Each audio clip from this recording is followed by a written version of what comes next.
Good morning, everyone, and happy Friday from the opening drive on 101 ESPN with Brooke Grimsley and Super Bowl champ Kerry Davis and Matthew Rocchio. I'm Randy Carricker, and happy Friday, kids. How we doing? Good. We're doing great. Ready for the weekend? I'm ready. Yeah. Yes. Yeah. It's nice and cool outside. This feels like fall. Our CD said, fall. What does this feel like? This is football season. There you go. There we go. Football season doesn't really start until you can see your breath. Like when you can Okay. and see it, then it is football season. Everything before that is kind of Preseason. Preseason. Yeah, this is the regular season. This is the season now. When the season starts. Yeah. And it starts to matter. It's 7:01. Your time check brought to you by Clarkson Jewelers, an officially licensed Rolex jeweler. On this show, we're going to talk to the head coach at Lindenwood, Jed Stugart, plus Jay Delsing is going to join us. Our weekly visit with Joe Vitale. He was with the Blues in Dallas last night, and the Blues came away with a W. Also, we're going to have our first visit of 23-24 with Robert Thomas, and our buddy Michelle Smallmon will join us in the 9 o'clock hour as well. She's on the air. She was just on the air before us. She's still on the air, but then once she's off the air, then she's going to come to a place where we can let her talk. There you go. That feels targeted, Randy. What do you mean by that? I'm going to stay out of that. We're just going to let Michelle open up with her opinions about what's going on in St. Louis sports, because in New York, she doesn't get to talk Cardinals all the time. Well, she can talk about her passion, the Cardinals and the Fighting Illini. ILL. Does she want to talk about the Cardinals right now? Later on in the show, by the way, we'll talk about Illinois' rivalry games that are coming up. Did you see the schedule, CD, in the Big Ten? I did. Every year, do you like it? I do. You get Purdue, you get Northwestern, you get, who was the other? I think we're going to Oregon, I think. Yeah, but there's 3 annual rivalry games that you get. Oh, I didn't look at it that closely. So it's you're pretty lucky. Purdue, actually. Northwestern. Yeah, those are 2 Is of it them. Iowa? And Iowa, yeah. Yeah, I could figure that out. But like Ohio State's only rivalry game is Michigan. They've only got one. That's the only game they care about. Yeah. But Michigan gets Michigan State and Ohio State. Yeah. It's just weird. Fortunately for the Fighting Illini, you have the rivalries that you have. You don't have Michigan and Ohio State. Well, no. We are a rival to them. They aren't our rival. Right, So exactly. We understand the pecking order. We have, but here's the thing. We've beaten Michigan and Ohio State. So, I've been a part of those wins. So I can talk my talk just a little bit. Congratulations. There you go. Yeah. I'm not afraid to say it. You just go up to Orlando Pace and say, man, I own you. I mean, Randy, we were 2-2 against Ohio State in the college, and we lost. And the 2 games we lost were by a total of 10 points. Really? Yeah. We lost 1 in overtime. You remember who was coaching Ohio State? It was Tressel. Oh, wow. Yeah. That's pretty good. We lost in overtime the year they went to the national championship game. Got cheated. Outright cheated at home. Well, I, sir, commend you. Yeah. For beating Ohio State. Our St. Louis Blues will be the regular season. 1 week from today, we'll be talking about the Blues opener. Finally. Yesterday at the Blues Media Luncheon, which was delicious. CD, you missed out on some fantastic Really food. good food. Oh, my gosh. We were all talking about, we're just ready for the preseason to be done. It almost feels like the preseason goes on a little bit too long, and you just want to get into the actual season at this point. Yeah. I am interested because there are so many. You sent the message about maybe Berube being on the hot seat from ESPN, from an ESPN article. What is that about? You have had the athletic writers talking about how poor they think this team is going to be. Now, let's be honest. The Blues didn't give people anything to be excited about last season. There was a lot of bad play. But I'm excited to see if this team is able to turn it around. Are they going to show the effort and energy that I didn't feel that they showed every single night? Are they going to play hard on the defensive end? Are they going to do the job that they need to? Are they going to play? Are their forwards going to get back, skate back, and be a part of the defense? Like all of those things were things that we didn't see last year. And I understand, like, Blues fans wanting to be upset about writers writing this, but that's what they saw last year, and they didn't have many. They haven't had drastic upgrades to make you say this team is going to be drastically different. Seems to me, though, if you're going to talk about a coach being on the hot seat, you might want to talk to somebody in the organization. People make their opinions based on what they believe. It doesn't necessarily mean. Yeah. I remember in 1985, Whitey Herzog was going to be the first manager fired in baseball. How'd that season go? Yeah, 101 wins, World Series. Oh, Yeah. The heat is on. Yeah. there you go. Yeah, that was fun. Blues did beat the Dallas Stars last night by a score of 4-0. Somebody's trying to fool me on our cut sheet here because it says Blues versus Wild. I know the Blues played the Stars. Are you sure? I am sure. Okay. It was right here on 101 ESPN. Justin Falk scoring 5:39 into the game to give the Blues a 1-0 lead. No scoring in the second, but then in the third, things opened up. Robert Thomas with his second of the preseason from Kyrou and Krug, and then at the 18-16 mark with the Blues on the power play. Hayes straight away sets up the 5-on-3. Krug to Hayes. Goal line. Backdoor shot on, and he scored. Robert Thomas bounced it off the pad of the goaltender. Looked like it initially had stayed out, but then it went in off the inside of his leg and in. 3-0 St. Louis, a power play goal. Had to go Bobby T, and you heard Hayes and Krug also on that play, and on the assists for the Blues on the power play. Jake Neighbors scored at the 19:29 mark, and the Blues win it by a score of 4-0. Jordan Binnington, 24 saves for the shutout. Ooh, there you go. That's what you want to see in that whole game. Now, I know it's just preseason and this isn't real, but you did have a very veteran-heavy lineup, and this kind of looks like what you're expecting to see when the season starts here soon for the Blues. Robert Thomas getting the 2 goals, Jordan Binnington looking fantastic. I really hope that it's something that they can continue to build off of, because we know last season, getting off to the start that they did really seemed to kind of derail things for them. They were off to that. Remember, they were 3-0 to win that game 2-0 in Edmonton, and Yeah, that was bad. And now you talk to people and you look back, and they're in the midst of it. We were sitting here talking about, I think there was a game in November, December where they lost in Philadelphia, and I said, Kerry, that's as good as they can play. Yeah, I remember that. That was sad. Because they played, it was actually, they played a clean game, but they still got hammered. Hopefully that doesn't happen again this year. But it's interesting to have people now look back and say, man, after 11 games, we were done. 3-8. I mean, was it 3-8? At one point, we were like, "Oh, this is bad." And then we had an 8-game losing streak. Did we have 10 or 11 games? I think we had a couple. It kept going. It kept going back and forth. Yeah. It was frustrating to watch. And I said earlier in that season, I thought that there would be some, a kerfuffle, some things going on, a schism in that locker room based on the 2 guys that were looking for a contract and the 2 guys that had just gotten a new contract. That can fracture a locker room. And so hopefully they don't have any of those issues going into this season. Everybody is on the same page. Everybody's on the same board, and they're all willing to work together to be the best team they can be. Just putting the pieces together, this is just an assumption on my part, but I think when you're talking about the tensions, that was a big part of it. The locker room just being separated and divided, because when you give those 2 contracts to the younger guys, and then you had contracts coming up like a Vladimir Tarasenko, who has been a veteran for a while, Ryan O'Reilly, but imagine just the rift that caused in the locker room, where guys can do numbers. They say they don't pay attention to that stuff to the media, but you know that they're paying attention to that. Their agents are paying attention to that. And they say, wait a minute. So where does that leave me in this situation? You're going to give them a contract, but not me after all the stuff I did to you? I think that had a lot to do with it for sure. And then it's a question of whose team is it? Yeah. Because you paid them, so you're basically telling the entire locker room that they're going to be here for the foreseeable future. And the 2 guys that have been here that are champions, that one is a captain, probably not going to be here. Right. And you let that message be known early, and you hoped that it wouldn't send the signal that it sent through the locker room, but it did. Thursday night football, Justin Fields became elite last night. All he figured out was, hey, you got to throw the ball to number 2. So throw the ball to number 2 8 times for 230 yards and 3 scores, 8 catches and 10 targets for DJ Moore, and the Bears finally win a game, 40-20 over the Washington Commanders. Randy, I would caution people to not get too excited. I watched that game last night. DJ Moore. You were the one. I was the one. Yeah, me alone. DJ Moore caught a couple of those big passes he caught were off of hitches, like a 5-yard hitch that turned into a 35-yard game, a 40-yard gain, and a go route that turned into a touchdown. Those aren't routes that should be looked upon as elite pass throwing.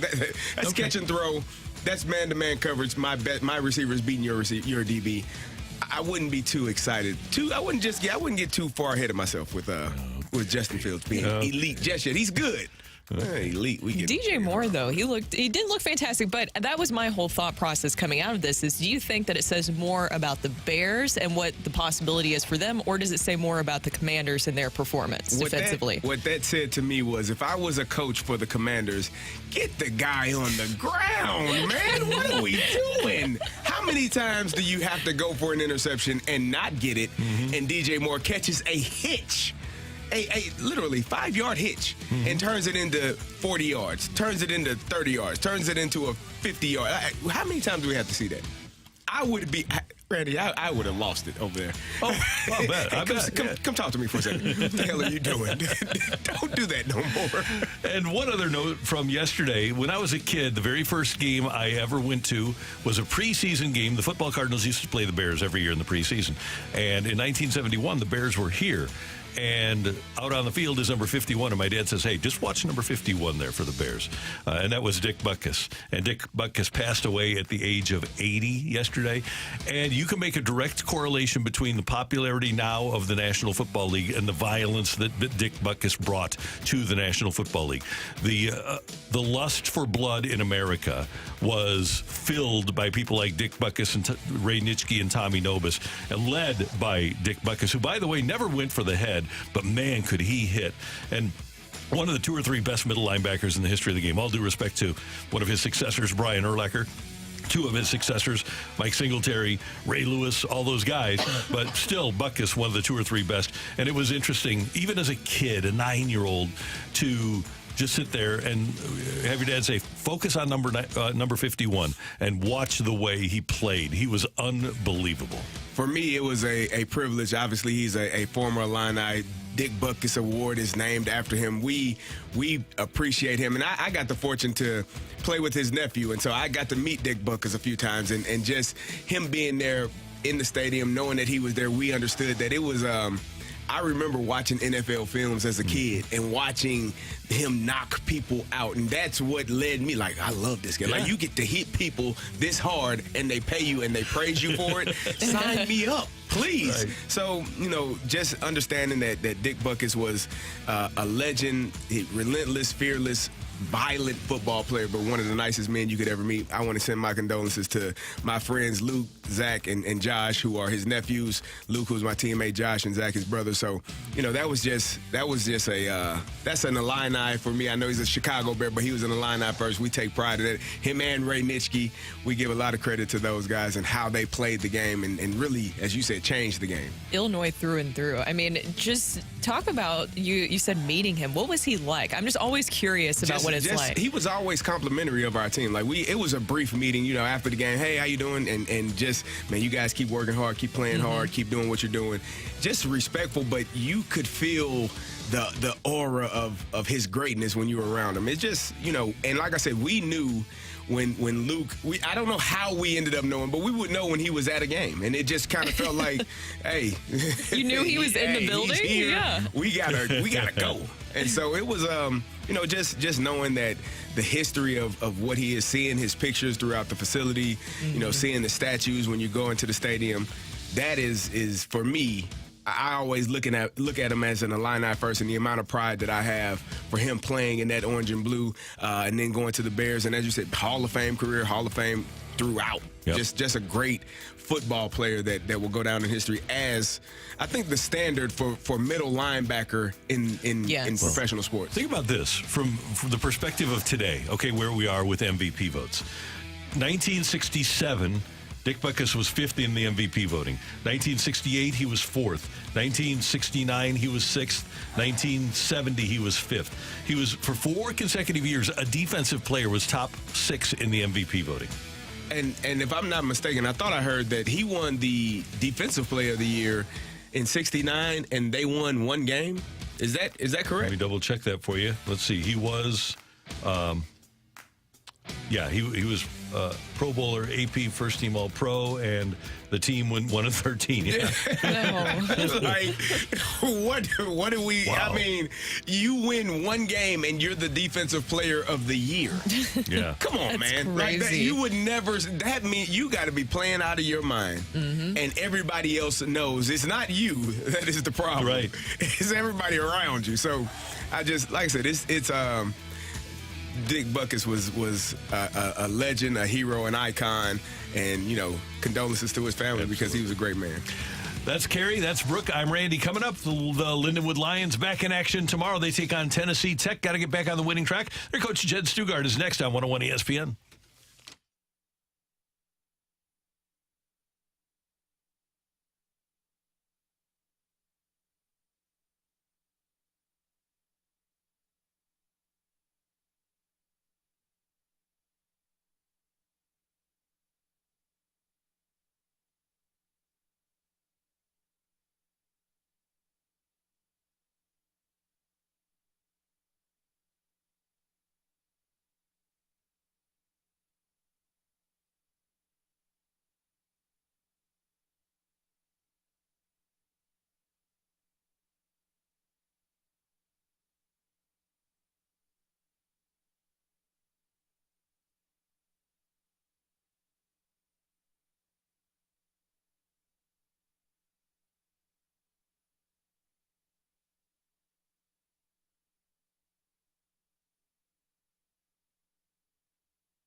Crimsley, Kerry Davis, Randy Carricker, the opening drive on 101 ESPN. And we move to the celebrity line now. And joining us is the head football coach at Lindenwood University, Jed Stugart. His team getting set to take on Tennessee Tech tomorrow at 1 o'clock over at Harlan C. Hunter Stadium on the campus of Lindenwood University.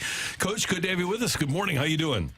Hey, good morning. Good being on with you again, Randy. We always enjoy it, and we don't want to dwell on it too much, but what the heck happened last Saturday? Well, we had a bad first quarter is what happened. It's kind of it's kind of been our deal the last couple of weeks. It's just, as we've emphasized, try to play 4 quarters of football, and we came out and just about everything that could go wrong in the first quarter did. and we just didn't respond well. And so, I think this is a year that we've talked about. I think you and I talked about that in a little interview at the start of the season. It's a year that we have to coach in ways we've never had a coach before. Very young team. We need to mature up in some areas, and so every week's a new challenge. But the good news is and the other thing too, Austin Peay, to give them a lot of credit, is a really good football team, and you just can't make those type of mistakes. You can't turn the ball over. You can't give up a big play in a pass play early on after a turnover. These are things that you just got to keep teaching and coaching. And every week we're trying to figure out new ways to get those points across. And but the good news is the attitude, the resiliency. We've had a great week of practice. The guys are not hanging their heads. You don't see a lot of dissension. You don't see any of those types of things. And we've had a good week, so we got to get back on the horse. Coach, when you are struggling in first quarters like you all have been, do you feel that sometimes maybe you need to shift things or change things? Maybe you change your pregame routine or you get guys going a little bit earlier. How do you get them motivated or just get the juice flowing a little bit earlier so that the first quarters aren't that bad? Yeah, I think that's what you have to do, Terry. We talked a lot about that in our staff meeting, 2 weeks ago, because we felt a little bit of the same thing. We've tried to, we've even kind of switched up our routine and practice a little bit. Sometimes you can kind of just get in a rut of the same routine, and we talked a lot about, pregame and all that. I think, to be honest with you, I've kind of talked a little bit about, I ran across an old, that great video of Ray Lewis and about the definition of the definition of why is the lion the king of the jungle, and he talks about mentality, and I think it's one of those kind of themes this week that we've talked about is really our mentality. If you love to play football, if you love to you should be able to get your mind ready, you should be able to get your body physically ready to start a game. And so we've talked the mental aspect, but, we've also talked about just, changing up a few things in our routine, and that's kind of what we've done. Coach, as Randy mentioned, you guys are playing Tennessee Tech this weekend. It's the second time that you guys have faced them in program history, and it seemed like last year was a very close one, 35-34 victory in Cookeville. What are you expecting this weekend against them? Well, every year, Rocc, I think, teams are different. So we, watching them, I don't know. I feel like this could be one of those, close games again. We're a different team. They're a different team than we had last year. We made a choice to go for 2 to win it last year, and we didn't make that play. So we've kind of reminded, we reminded our guys about that a little bit too, to, say, hey, now they're on our turf, and I know it was kind of a seesaw tennis match of a game last year that made it pretty exciting. So, I think we match up well. We feel like there's some things we can do. But I think their defense is better than they was last year. But I think we're running the ball better than we did last year. So, it makes for a good potential matchup that I think will be an exciting game. Hey, Coach, did you know that Kerry Davis has a singing background? No, I'm glad I know that now. We need to get a duet going. People that might not be aware of this, Jed Stugart, an accomplished musician, did a lot of great country work. So you and Kerry need to get together and do some music. Well, when the program's over, Coach, give me a call. Let's get to it. Put together, man. I think that'd be a plan. We'll debut something next Friday. Hey, but before we let you go, we were talking before you came out about Dick Butkus passing away, and I had the pleasure of being able to introduce you to Hall of Famer Jackie Smith last weekend. Are young football players interested in the history of the game these days? When you talk to your players, are they interested in old Hall of Famers like a Butkus, like a Jackie Smith? I think the real famous ones, I think our guys would know that. I learned a few years ago, we were standing around talking about, some of the greatest running backs. And I said, I tell you what, guys, Earl Campbell was one of the big, and, about 5 of the kids standing around were staring at me like I had 3 heads. And I said, do you not know who Earl Campbell was? And they said, no, Coach, we have no idea. So, you have to remind them, But it's funny. I would think that Dick Butkus is in my Mount Rushmore of linebackers, and I would think kids do in some cases. The Hall of Famers, the Jerry Rices, the things. But it's amazing how quick time. Everything's on the immediate, and we forget. But what a great honor it was last week, and thank you for that opportunity to introduce me to him, and what a great honor that was as well. Yeah, we're lucky to have those guys still around with us. Coach, good luck tomorrow. Thanks so much for the time. We appreciate it. Okay, take care, y'all. Have a great weekend. See you later. That is Jed Stugart. By the way, Carrie and Brooke, so he was in Nashville. Jed was.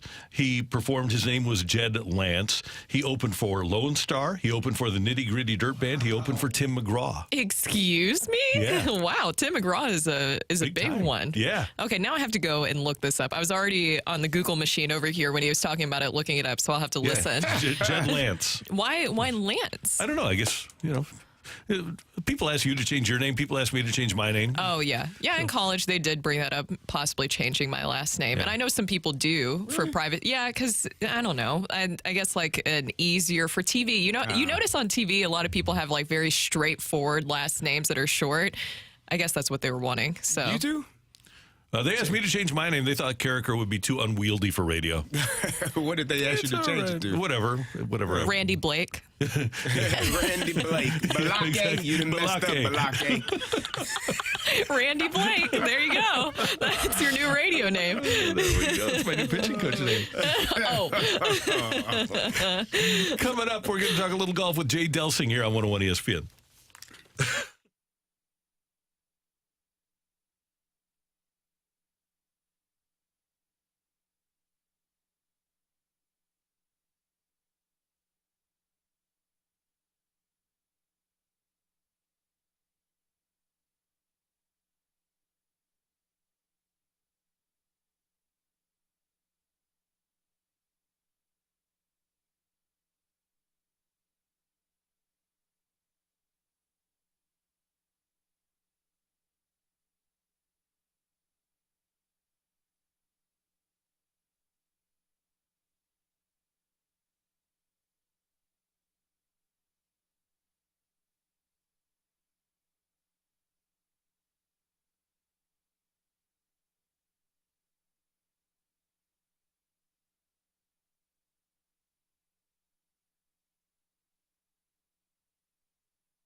This is Rocky with your Sports Center update, driven by Johnny Londoff Chevrolet and Johnny Londoff Autoplex. Last night, Blues in preseason action facing off against the Stars. They win that game 4-0. Robert Thomas picks up 2 goals. Torrey Krug picks up 2 assists, including 1 on the power play. And last night, Thursday Night Football, the Bears over the Commanders, big number, 40-20. Justin Fields and DJ Moore with big games for the Chicago Bears last night. Coming up tonight, this weekend on 101 ESPN, college football on Saturday. We have the Red River rivalry, OU and Texas.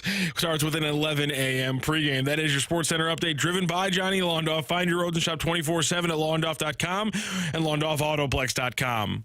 Are you kidding me?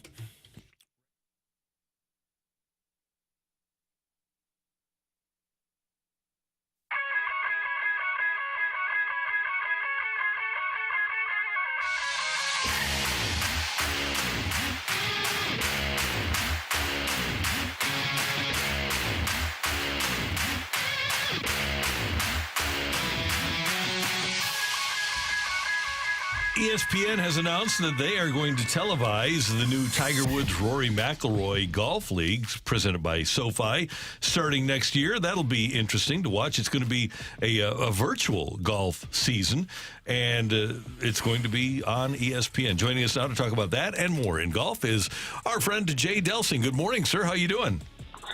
I'm doing great, Randy. I love the Red River rivalry comment, and I'm ready to roll. That's about how I'm feeling this morning. Let's go. Jay, say it 3 times fast. I know, right? It's tough. Okay, so this new league is going to feature 18 PGA Tour players split into 6 teams, and they'll play 2-hour head-to-head matches in a specially built arena in Palm Beach Gardens that'll incorporate live action in the latest in golf technology. What do you think? Well, and what I'm really interested in, so the simulators are great. I don't know if you guys have had a chance to do any sort of play on the simulators, but everything is awesome on the simulators until you get to putting.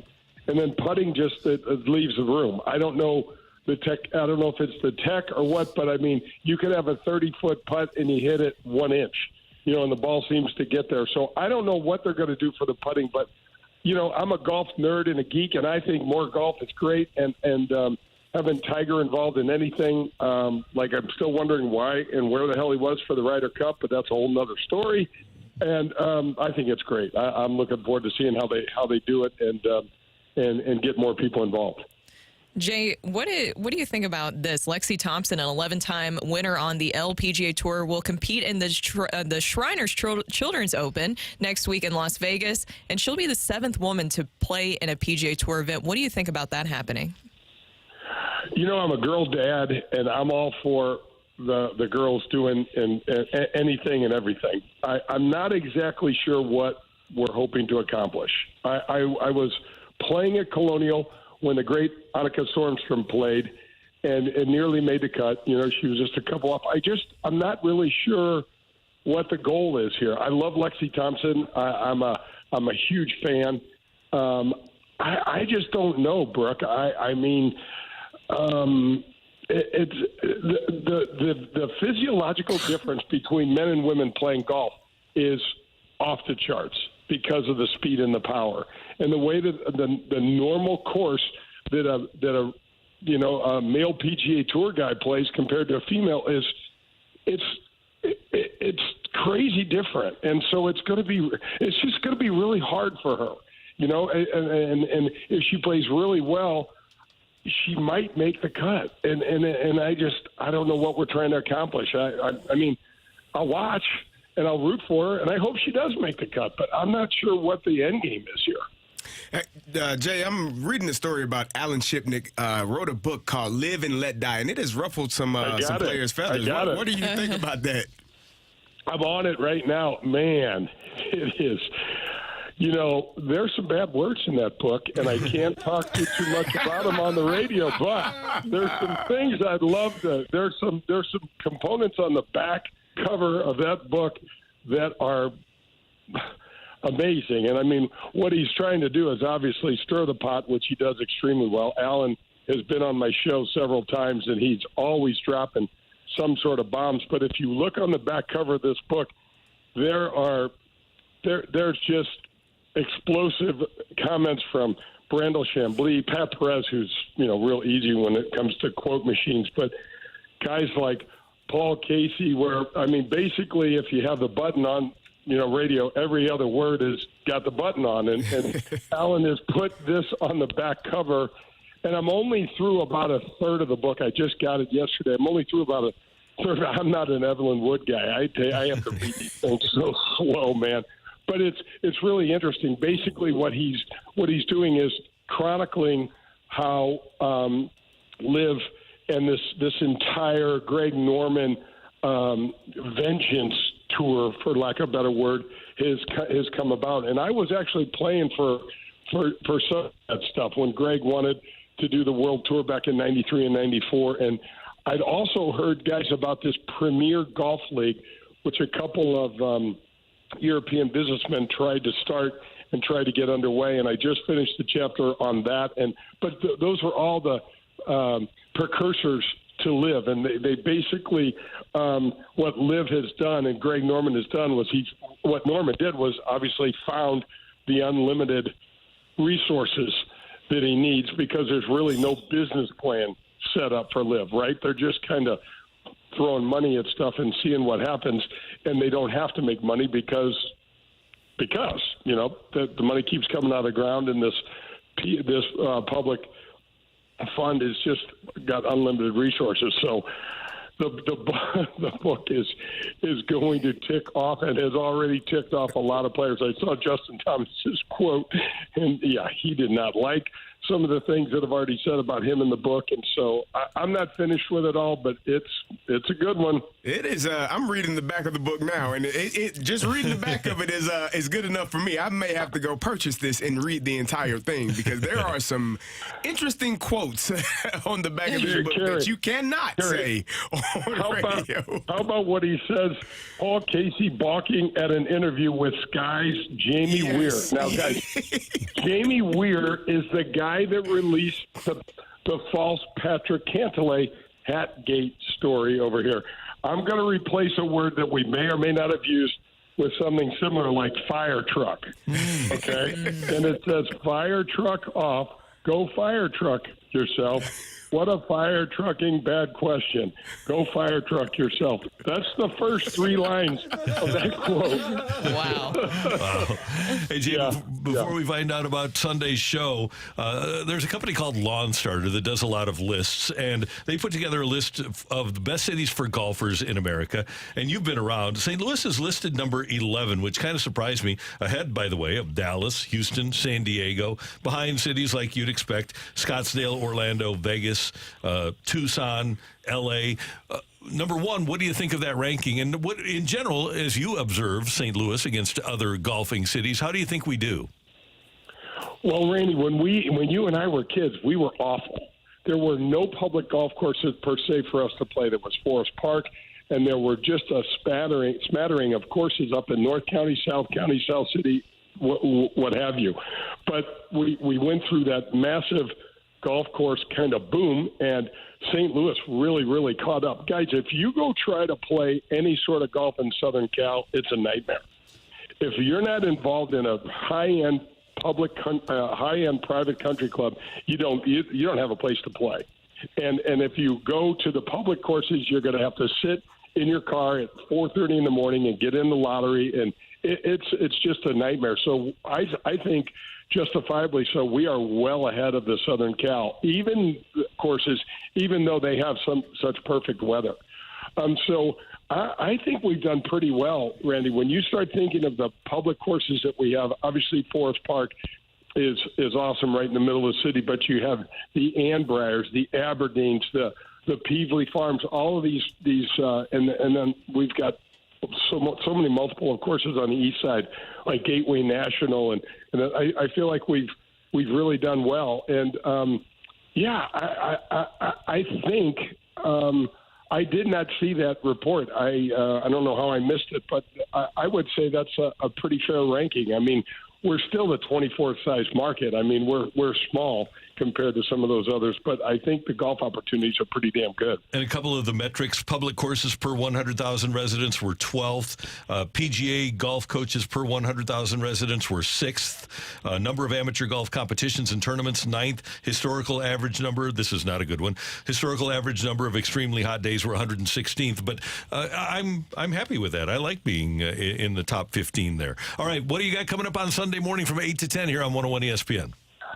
I've got a good buddy of mine, Vance Crow, who does these legacy interviews, and I know, Randy, you're involved in those. I did one of those myself for the girls, and, man, I was blown away at how emotional it was. So he's on the show, as well as Chris Nagel, who is in the process of trying to fight for a full-time status on the Corn Ferry and possibly a PGA Tour card. And Nags is a great guy, and he plays out of Meadowbrook, and so he's on the show with Danny Mac and I. And so we talked mostly the bad movie that we watched again at the Ryder Cup and how we've seen the end of this. And I just don't understand how our Ryder Cup can come out flat. I could see us come out in a lot of different ways, but coming out for such a huge thing and coming out flat, I just can't figure that out. We're looking forward to listening on Sunday morning. Thanks, Jay. Have a great weekend. You too, guys. Have a great show. See you. That's our buddy Jay Delsing. You can hear Golf with Jay Delsing Sunday morning 8 to 10 here on 101 ESPN. Next up, get your text into the Air Comfort Service text line 314-399-9646, 314-399-YO-HO. Take it or leave it next on 101 ESPN.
Blue Realty. Visit GloriaHasTheBuyers.com and start packing. That's my final offer.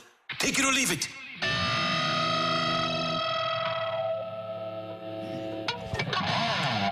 Time for TIOLI on this Friday on 101 ESPN. Brooke, Carrie, Matthew, and Randy. And kids, tell me if it's all starting to make sense now. The National Football League went to its broadcast partners and asked for free airtime, commercial airtime, to air Taylor Swift Eras Tour movie ads.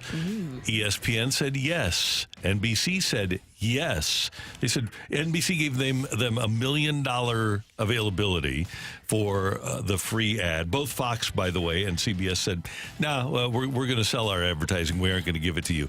Take it or leave it. It all makes sense. Take it. I'm going to take it. That it's all been a publicity stunt. All been a publicity stunt.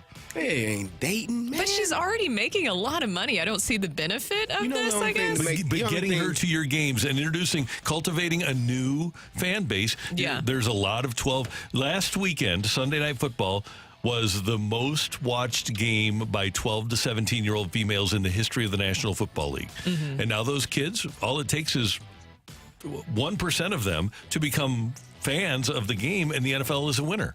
Yeah.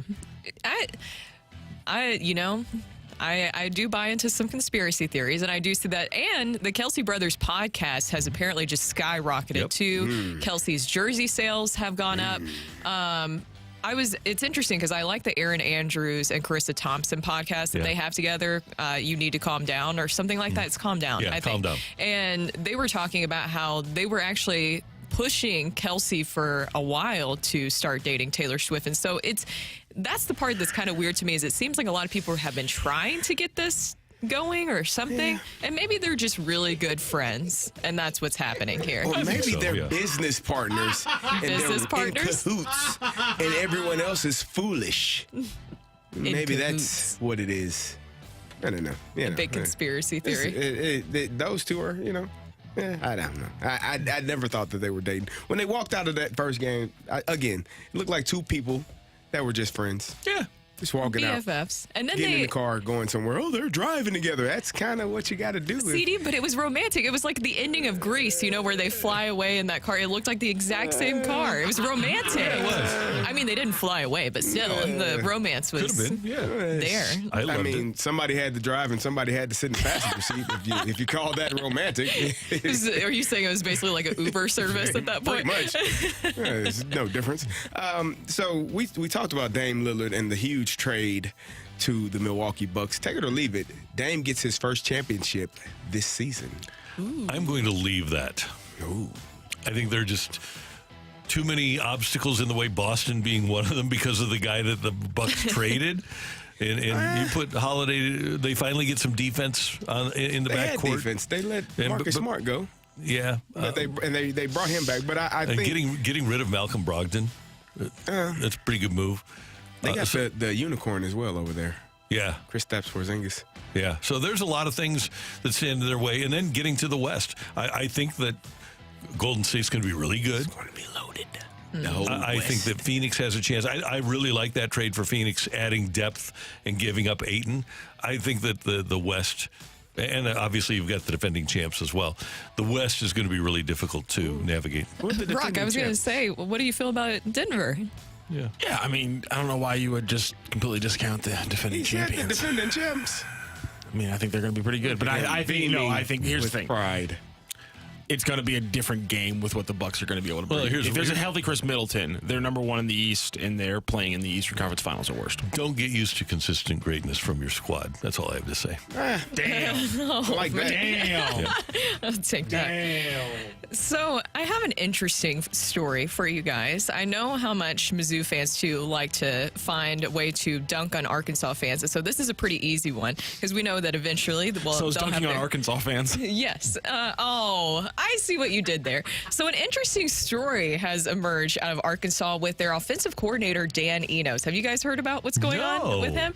So Arkansas, as you know, played Texas A&M this past weekend, and it didn't go well. So not only did Arkansas's offensive coordinator have, more than one opponent this past weekend and lost to Texas A&M, he also had another opponent, or several other opponents, that being students. So apparently, it has been revealed that Dan Enos, about an hour after the loss this past weekend to Texas A&M, actually replied to some emails that fans sent him and saying things like, he even used emojis, like laughing emojis at some of the things, because, it was people emailing him saying things like, why would you do that? Why would you call this play? Somebody even emailed him, say, just try a quarterback sneak. It's not that hard. At least try once. And Dan Enos replied, okay, will do. Thanks. Take it or leave it. It's not professional, but it's a little funny. I'll take it. 100%. I'll take it. I would do that. I don't have a problem with it. I mean,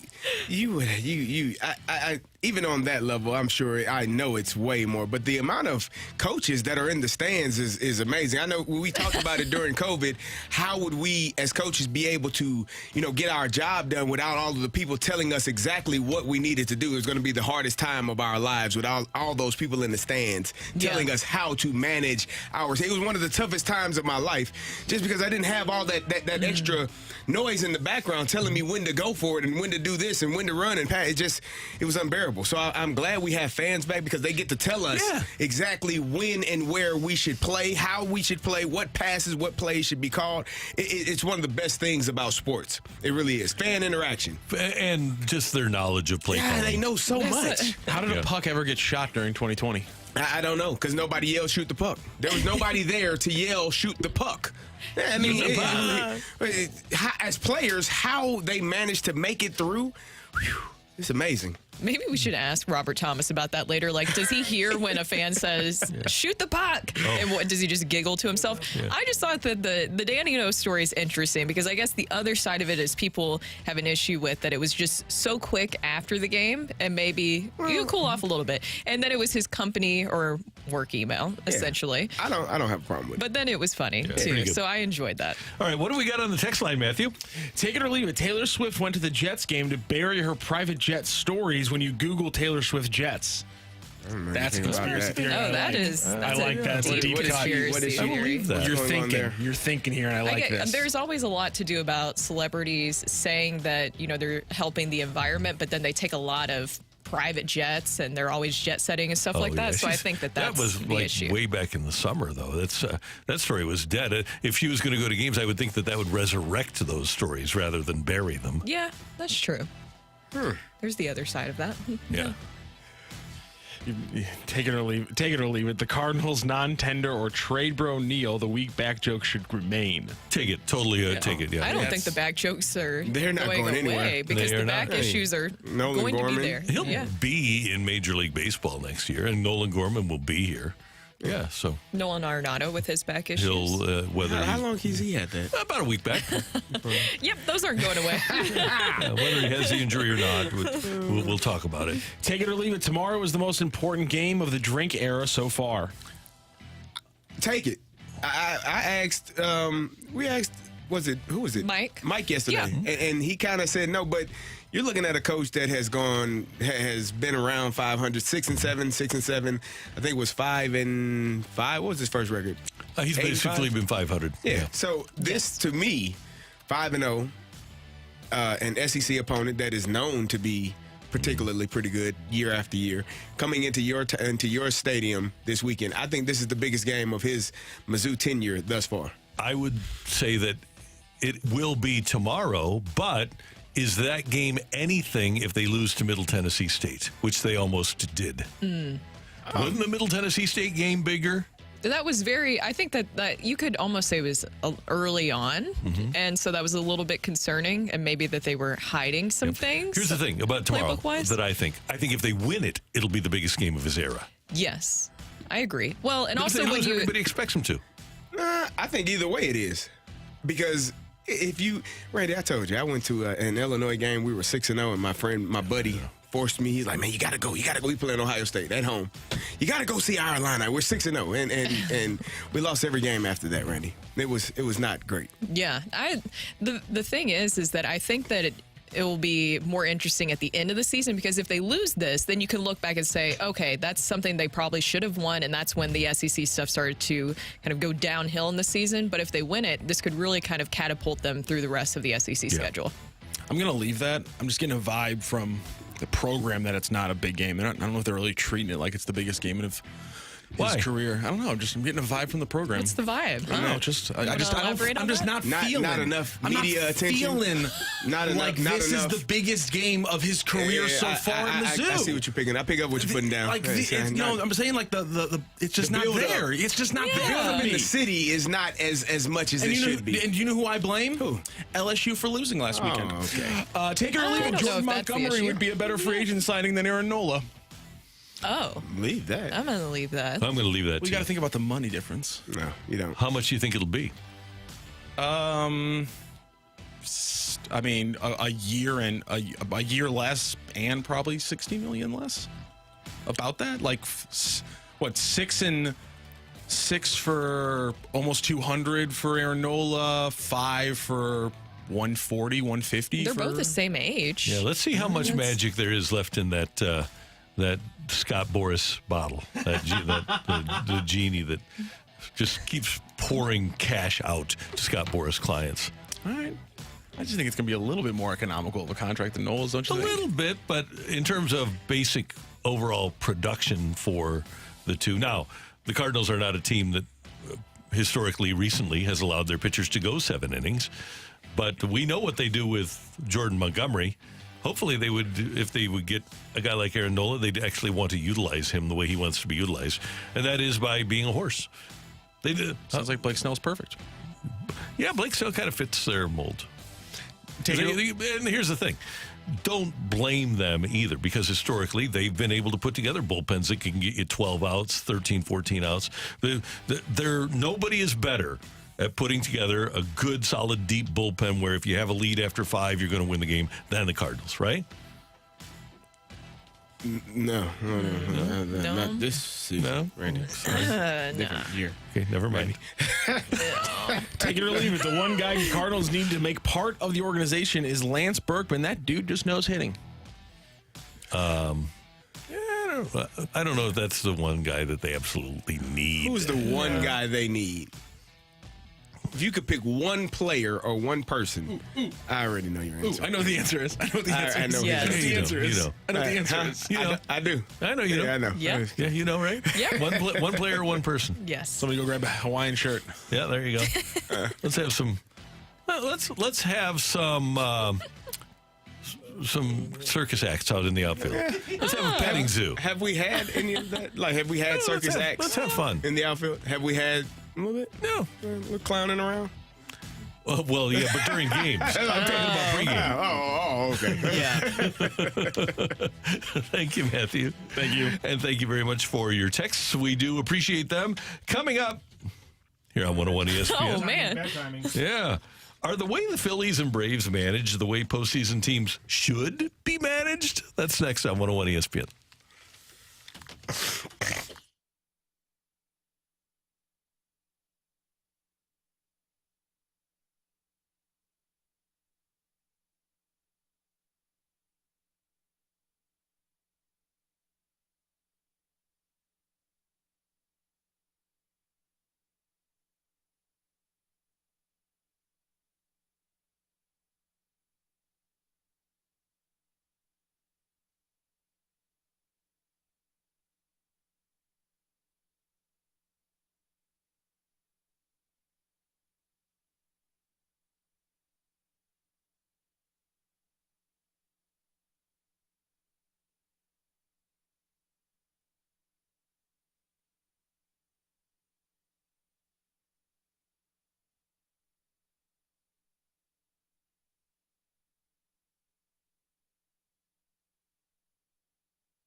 Well, you know what? I said when he came out of the 6th, going back out to the 7th, I talked to Spence, and he's like, I'm good. So, you know what? We don't push these guys a lot. I think because it is a long season, and there are times over the course of the season and certain games where I think you do need to give them some rope, and you need to let them go back out there in an inning where they can. And if they can get through it, great. But it's like I tell them a lot of times, it's like, well, I'm going to have somebody, ready just in case. But I think you have to pick your spots with how they get to where they're going in a game, and then sometimes you got to turn them loose and let them go. That's the manager of the Atlanta Braves, Brian Snitker, on MLB Network, talking about handling a young pitcher like Spencer Strider and talking about handling his pitching staff in general. Of course, the Braves did win the World Series 2 years ago, and then last year lost to the Philadelphia Phillies, and the Phillies wound up in the World Series. And one of the similarities between these two franchises is that they do have an interesting approach to managing baseball games. And we talk about Spencer Strider and leaving him in a game down the stretch where there are a lot of franchises, one local, that probably would have taken him out of the game. It was 1 year ago tomorrow that Jose Quintana went 5 1/3 for the Cardinals. He allowed 2 hits. He struck out 3, walked 1. He had not allowed a run and was taken out of the game by the Cardinals. And I'm not going to put this on the manager. He was taken out of the game by the Cardinals because there is an organizational philosophy to limit the amount of pitches and innings and outs a pitcher can give the team, regardless of how well said pitcher is performing. I am one who kind of falls on the side of Brian Snitker, where I would prefer to give a pitcher who's pitching well a little bit of rope. And even like with Sonny Gray, giving the Twins 5 innings a couple of days ago. The fewer outs I have to give my bullpen, the better, is the way I look at it. Yeah, and that's something that I felt like you saw with the Cardinals this season, right? And we were worried about early on is how taxing that was going to be on the bullpen. And you just see with the Phillies and the Braves something I think is just really interesting and a commonality between the two. And it sounds really simple, but the way that they have built things properly, and also the way they have committed to clubhouse culture and chemistry, and the managers and the coaching staff having a lot to do with that. And I know not everything, of course, is on the managers, and the players have to go out and execute. It's on them, their own performance. But I think there's a lot to be said about the chemistry behind the scenes and making sure that the clubhouse culture is good. And that's something that I found between Brian Snitker and Rob Thompson, is that they are able to kind of be the filter, essentially, from the front office and analytics and what gets to their club. There's a lot that they give credit to their analytics team for helping with game prep. And then they go into the games, though, and trust their gut. They both have talked about that. They let their guys be their guys. Apparently, Aaron Nola has this Scotch circle. There's like some reports about that he has with his pitching staff. Thompson just wants his guys to have fun, be relaxed, be who they are. And that seems to be the same case with Snitker. And when you start to build that trust, then that just leads to a good clubhouse culture where the manager knows what that guy needs in that certain moment, when to pull him, when not to pull him. And if it doesn't work, it doesn't work, but it's also not going to exactly crash and burn the relationship. That trust is built, and Greg talked about that last week. Giving those guys those contracts, building that trust, where those guys feel comfortable that they have that role and that they can have time to succeed in it. For me, it's you hit the nail on the head. It's building up the trust, the credibility you have.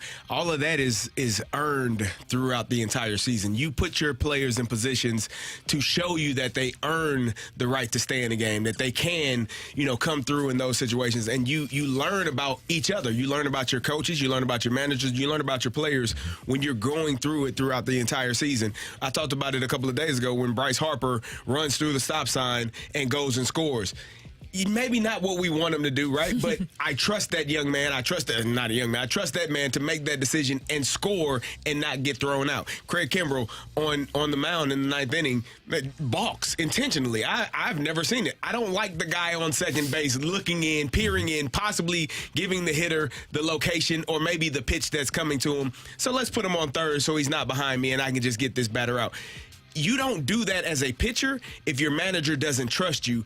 And as a manager, you don't allow that to happen if you don't trust your pitcher. So it's about the trust. It's about the belief in one another. And all of those things are earned throughout the entire season. But if you never give guys the opportunity to fail or the opportunity to succeed, they never will be in that position later on in the season. And you'll have a moment where fifth inning, we got to take him out. He's not...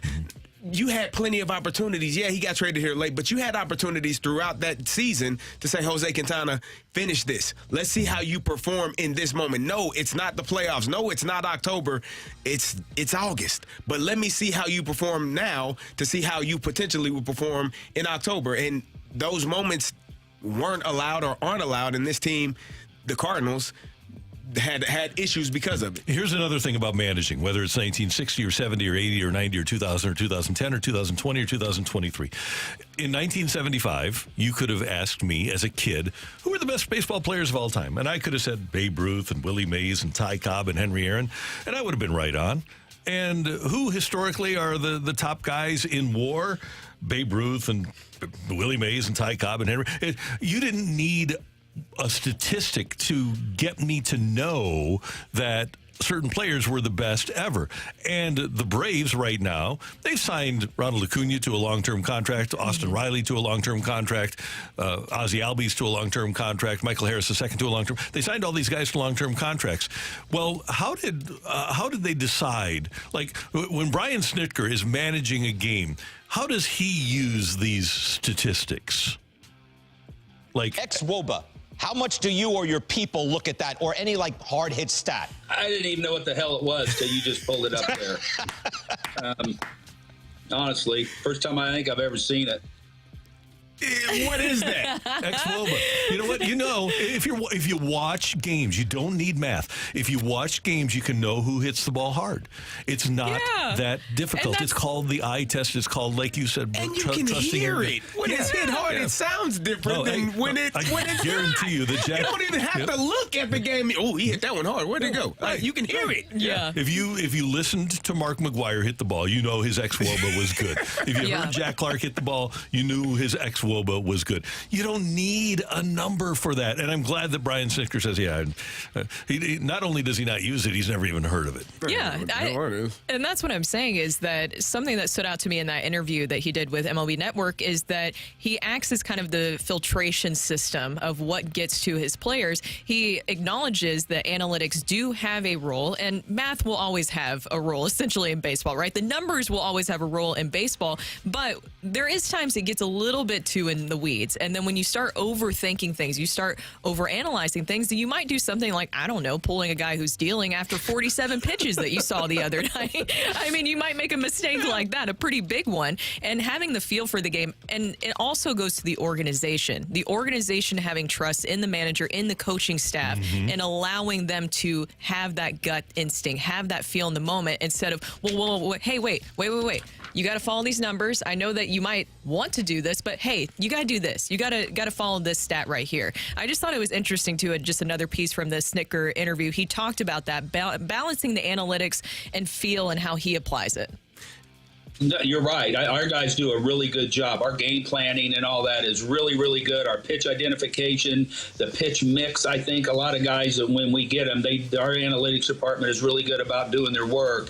And before we get them, I know Alex and his team, they look at if we can change certain things and maybe change a pitch mix because we do like the characteristics of some of their pitches that we can help these guys maybe take another step forward. And then, but once the game starts, I use my eyes and my gut, and I got a great, guy right there beside me, Rick Kranich, who's been doing this a long, long time, and I value and trust his eyes and his gut because this guy has seen everything in the game. He's got a great feel, and he gets all that pitching.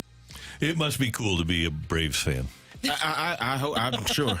One of the things, one of the best coaches I ever played for as a running back coach was Kirby Wilson. And Kirby would tell us, hey, when you're on the field, man, you make the decision. I'm not out there. I can't tell you what's happening in a split second. I don't know why the hell you did that. Now, here's the thing. Whatever you do, it better be right. And when you come tell me what happened, you better not be exactly like, you can't say, well, the linebacker blitzed or he didn't blitz, that's why I ran him around. No, he did. So you have to be correct in what you're doing. But that coach allowed us to play freely and not have any issues of looking over our shoulder, but that's earned. I also had a coach in college that I remember we were playing Purdue, and I said, Coach, we had a specific play. Call the timeout. I said, Coach, what happens if this guy blitz? He's not going to blitz. Go there. I said, Coach, what happens if he blitz? He's not going to blitz. Go there. The guy blitzed. I went and picked him up, and because I knew I had to, and I just stared at him from the sideline, and he walked away. Yeah.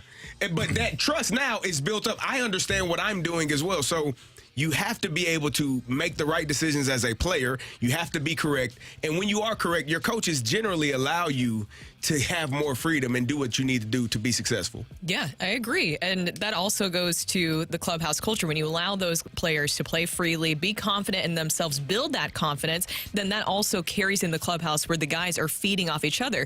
And look, some people might say, well, the Braves are talented. Of course they're going to be good. Clubhouse culture, does that really matter? What happened to the Padres this season? Yeah, right, exactly. That is a very talented lineup. And then what did we hear reports-wise coming out of the clubhouse there? Yeah, fractured clubhouse and dysfunction. Yeah. And there obviously was a lot that went into that. But more times than not, when Whitey came here, he had been with the Royals and he'd won 3 division titles. When Tony came here, he had been in 3 World Series with the A's. When Joe Torre came here, he'd been to the playoffs multiple times with Atlanta. Snitker, 41 years now managing in the Braves organization. Rob Thompson had all that time traversing the minor leagues with the Phillies. And I think there's just something to be said for, in that sport, in a leadership role, having experience. Yes, I or agree. any sport, actually, having experience. One of the reasons Craig Berube is really good is because he's got experience and he'd been through it before with Philadelphia and in the minor leagues. And he learned from people. I just think it's such a valuable commodity that is so underutilized by baseball, not just in the dugout, but scouts, the people that are making decisions on bringing people in, your former players that have seen what it takes and know what it takes to win. Think of all the brain power the Cardinals had in town last weekend when you have Jason Isringhausen and Chris Carpenter and Albert Pujols and Yadier Molina and Adam Wainwright. Think of all of that brain power. Oh my Jim gosh. Edmonds, a baseball savant, that you have had at your disposal. It's pretty incredible. And I just wish and hope that the Cardinals will utilize that experience. You have to, right? It's there. It's available. Why not use it? Exactly. Totally agree. And let's not dismiss Ozzie, who is, when you have a young shortstop, maybe the most valuable commodity you have in trying to get Mason Wynn to advance is Ozzie Smith. Yes. Right? That's Brooke. That's Carrie. I'm Randy. And that's today's Fresh Take on 101 ESPN. Coming up, we're going to talk some hockey and some other stuff, I'm sure, with Joe Vitale here on 101 ESPN.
By Boardwalk Hardwood Floors, a proud partner of your St. Louis Blues. Find your perfect new floor at our 4 convenient locations and online at boardwalkhardwood.com.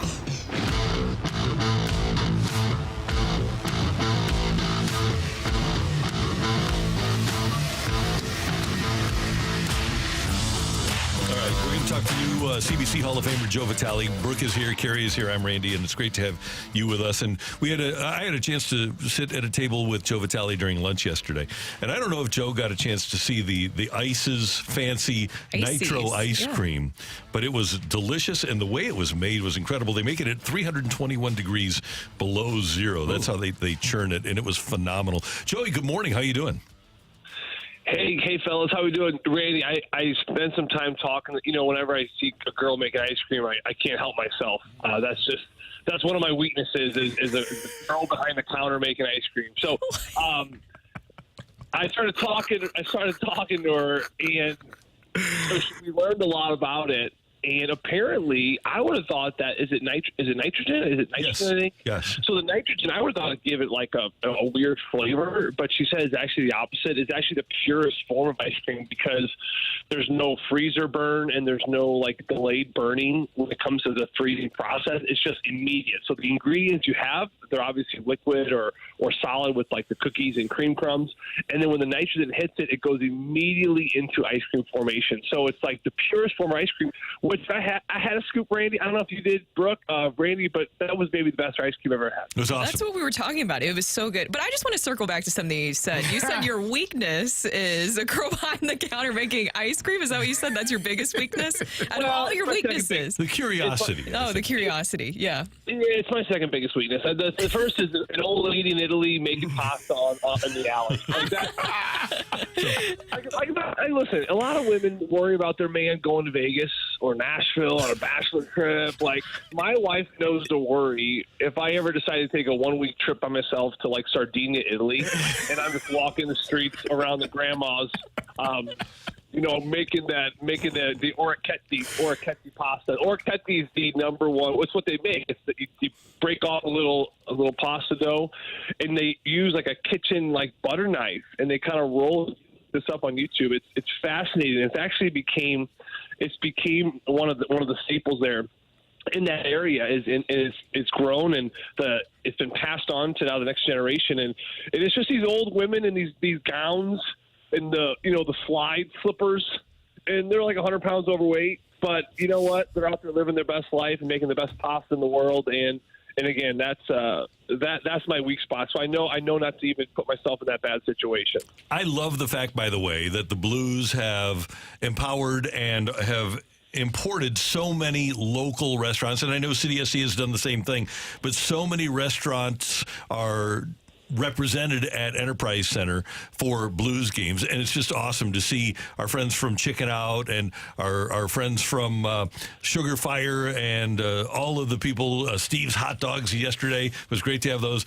The St. Louis restaurant is really represented when you go to a Blues game. Randy, I know you travel a lot and you see sports. Carrie, obviously you've been to a lot of different venues, and Brooke, you as well. And I don't know for the fans listening how many of them, go to a lot of different venues and different sporting events around the country. I would imagine there's some Chicago appearances and some Nashvilles and some of the local ones. And it's becoming more popular to go out to Las Vegas with groups of people. It's a great place to watch a hockey game. And I can't speak on behalf of the baseball and football. I can only speak on behalf of hockey venues because, we see everyone at least once, for the most part, twice in the Western Conference. And I say this just so people can understand and grow a deeper appreciation for what we have here. There is no venue that does this the way St. Louis does this. It truly is remarkable. I mean, I'm walking around the Dallas American Airlines Center last night. Huge, beautiful building, brand new seats, brand new scoreboard. It's one of the coolest, largest, I would say, hockey venues out there. And you walk around the concourse, and it's just your typical pretzels and hot dogs and pizzas, and there's really nothing different. And that goes for everyone. I think the one venue that probably would compete with St. Louis is actually the new Little Caesars Arena in Detroit. They do a terrific job as well. But you walk around this arena, and as you attend Blues games this year, or you're attending the concerts, and you're seeing all these local venues, just just take a deep breath and just be grateful, I think, because it is so great to go to a sporting event and have that personal touch. And just, by the way, excellent food compared to just that frozen chicken fingers they throw in a fryer, which you see throughout the country. So it really is really special. Joey, I think I know your third weakness, and that's bees. That was an interesting story to hear between you and Curbs last night. You guys were in mid-season form. Are you okay from your bee stink? Well, here's the thing, Brooke. I thought we were just on the radio last night. I come to find out after that we were the only feed doing the game. So I got more ticks last night in the preseason game than I ever have. I'm like, why is everyone listening tonight? But apparently Dallas didn't do anything, and of course Valley Sports wasn't airing. So they used our feed for basically everything, even the Dallas highlights. So, yeah, we kind of went off the rails. And listen, this is the preseason. We are feeling the longevity of preseason just like these players. So we got a little bit bored at times, and yeah, apparently my beasting conversation definitely got out there more than I would have hoped for. But yeah, I was walking down Kirkwood, got snapped by a bee. Have no idea why. I was minding my own business. I didn't shake any leaves or mess with any bushes or obviously do anything with his nest. It just popped me right in the ankle. I have like a golf ball sized bump on my ankle. I don't know what that's bad or good. Maybe if any of the listeners out there are educated in this, I'm hoping I'm not allergic to it, but I'm feeling pretty good today. You might need to get that checked out. I don't know that that's a normal thing, Joey. I'll be all right. And like I said last night, like my nana always told me, it's just olive oil. You put olive oil on everything, and it's got to be Sicilian olive oil. That's something I couldn't get out last night. You got to make sure it's Sicilian, which is the best in the world. Well, Joey, do you have some Sicilian olive oil for this Blues team for this season? Are they going to be better than they were last year? Heck yeah, they're going to be better. This is a revamped team. They've added some really good pieces. I like the transition they're heading into. Last night was the probably closest thing we've seen to what the opening night roster is going to look like. And it's still preseason, so you can't look too into it. But there were things that I was watching last night. I was telling Curbs on the air and for the fans. Preseason to me, it definitely just pivoted. We just went from the first week and a half of everyone individually getting up to speed, shaking out the cobwebs, finding their feet, finding their hands. That's what the first 3 to 4 to 5 games are all about. Around that mark last night before the game in Dallas, that's where the switch happens. Everyone is up to speed individually. Now it's just about structure. What is our identity? What is our structure? What does it look like coming out of D zone? What do we want the neutral zone forecheck to look like? Power play. Are we starting to kind of find that chemistry? And I think that I really do believe that they checked pretty much every box last night. Those coaches I talked to on the plane, Steve Ott and Mike Weber especially, they're perfectionists. I said, hey, what a game. We were talking about the good things. And they were saying, there's a couple things we still got to clean up. But I think they were satisfied with that. So I bring all that up because this team with the new defensive system in place, you see the way it shut down a lot of plays. They're not running around crazy in the D zone anymore. It's more compacted. It's more in the middle. Torrey Krug and I had a great conversation about the D zone specifically. It's the same D zone he ran in Boston. He loved it in Boston. And he said, when you are playing this type of system, the one thing you have to have is you got to have good centermen. You got to have defensively responsible centermen. And the Blues truly steal from 1 to 4 with Robert Thomas, Shen, Hayes, and of course now Oscar Sundquist. They have the players in place who can be very responsible down the middle. So with all that being said, I think that defensively, this is the issue heading into the season from last season. It seems already very clear that it has improved. And I think with the veteran defensemen they have, with all those games, all that experience, they're going to pick up on the system very quickly. I think it's going to be easier on them at times. And then for the most part, when you have a defensive structure like that, you're going to be tough to play against, and you're going to win these games like we saw last night, where you're getting, you're shutting out the other team, or it's going to be a 2-1, 3-2 game at the end of the day, which I think is a positive thing. Joey V was inducted into the CBC Hall of Fame last night. Interestingly, though, he was doing the Blues game from Dallas on 101 ESPN. So how did you go into the Hall of Fame last night, Joey? My dad rolled out the red carpet for me and did it for me. So he was there. So I had my dad just do it. And I don't know about you, Randy. I know you go to a lot of these things too, and Carrie and Brooke. But if I'm going to a Hall of Fame event, I kind of thought about it. My mom sent me the speech he made. I was very touched by it. My dad did a great job. I almost would like to hear from a parent of the person who goes in more, because I've always found it a little uncomfortable that someone goes up there and talks about themselves, about, their accolades and their accomplishments, and why they're there. But certainly, I mean, it's good to hear from those people too. But I always kind of found it kind of cool to always hear the parents' perspective. The Blues always have these parent trips. They're doing another dad's trip this year. And I learned more about the players from their dad's eyes. And it's just so cool to hear the stories of how they became the men they are. But to answer your question, yes, my mom and dad were in attendance last night, and they carried the baton just fine. And my dad did a great job, and obviously super proud. And there's a football game tonight. They're playing the Vitale Griffins, and I'm going to try to see if I can get out there for the halftime. They're having all the inductees walk out at halftime, so it'd be good to go back to the old stomping ground. Good for you. Congratulations. And well-deserved.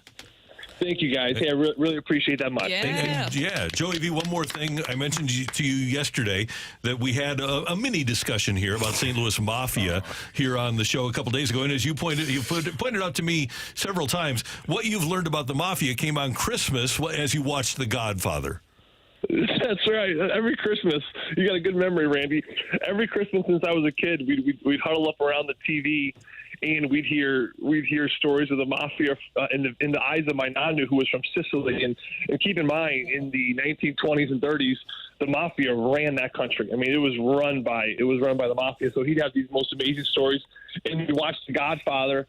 And he loved The Godfather, not only because it obviously was a great movie, but, half of it, or more than half of it, was in Sicilian. So he actually could finally understand a movie compared to all his friends who were all in English. He loved that, and he loved The Three Stooges because, remember The Three Stooges, there wasn't a lot of dialogue. It was just that slap happy party where they're beating up on each other. So he would laugh so hard.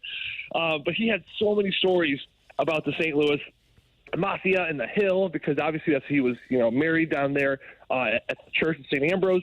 So he had so many stories there, and little things. A real quick one, across the Missouri Baking Company, there's these brand new apartments, but there used to be this house, and there is a restaurant at the corner. I believe it was not Urzi's, Getty's, or one of the, I can't think of the restaurant, but it was at the corner, right across kitty corner from Missouri Baking Company. And that used to be a big restaurant. And there was this house across the street. And so he would take us to the Hill, and we would see this. And he goes, "You see this house right here, Giuseppe?" He called me Giuseppe. "You see this house right here?" I go, "Yeah, Nanu." He goes, "This used to be the moonshine. Everyone making a moonshine here at this house underground, because, this was when moonshine was illegal." And I was like, "Well, why this house?" He goes, "I tell you why. And because you see that? And there was a restaurant across the street. What they did is they actually built a tunnel underneath the road to the restaurant, because back then the FBI, when they were looking at people making moonshine, especially the Mafia, they followed the sugar trail. If you bought a lot of sugar, they knew that you had to be moonshine. So what they did is they used the restaurant to buy all the sugar, like the bakery and the restaurant to buy the sugar, and they would run the sugar underneath the road to this house, and they made this moonshine in the basement." So, little funny, fascinating stories like that. He was so good about whenever you went down the Hill. And my dad, obviously, is a great tour guide as well. When you go down the Hill, there's just so much going on and so many different details of little corners, little pockets. And still to this day, I always tell people, I mean this sincerely, if you're ever having a bad day, if you feel out of sorts, if you're lost, go down to the Hill, spend a Saturday morning there, walk around, get groceries from DiGregorio, stop at Missouri Baking Company, get coffee at the cafe down there, and just walk around. It brings you back to your past and your roots, and it really is just a really, really fulfilling thing to do. Joey V, you are brilliant. You're our favorite segment every single week. You always bring it, and we will see you at the rink soon. Sounds good. Randy, Carey, and Brooke, you guys have a great weekend. You too. Congratulations on the Hall of Fame. Hall of Famer, Joe Vitale. Yeah. See you later. Joey V. Isn't that great? What a great story about the sugar to the restaurant. Wow. I don't know why I've never thought about that before. But it makes sense, right? Yeah, it makes a lot of sense. Mafia had some smart people running things. And they probably still do. I'm not had. They had. Some of them got caught. Let's not upset them. Yes. No, they're brilliant. I'm saying they're brilliant. The fight is next. Do you need a fighter, Matthew? Yes. We do need a fighter. 314-399-9646. 314-399-YO-HO. Your name and the word fight if you'd like to fight me next on 101 ESPN.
This is Rocc with your Sports Center update brought to you by Saliga Heating and Cooling. The Blues over the Stars in preseason action last night. Robert Thomas scores 2 goals and Torrey Krug picks up 2 assists. By the way, Robert Thomas joining the show coming up at 9:15. Again, he will be joining the show weekly throughout the Blues season. Also last night, Thursday Night Football kicks off NFL Week 5, and the Bears kicked off the Commanders 40-20 in that matchup. Coming up here on 101 ESPN on Saturday, we have the Red River Shootout between OU and Texas coming up with an 11 a.m. pregame, and also Mizzou is back in action. They host LSU. It's an 11 a.m. kickoff, while Nebraska is going to travel to Champaign to face off against the Fighting Illini. That is a 7 p.m. kickoff, a night game there for the Illini.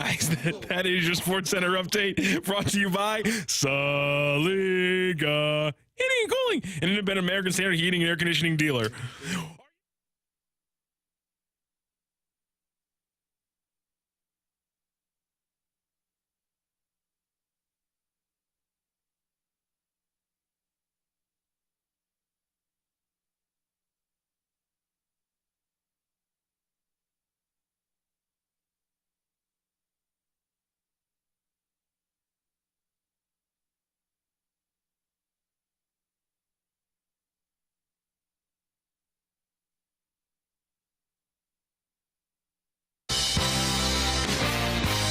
Welcome back to the opening drive. I'm Kerry Davis, joined by Brooke Grimsley, and it is time for the fight. And our fighter today is Joe. Joe, how you doing?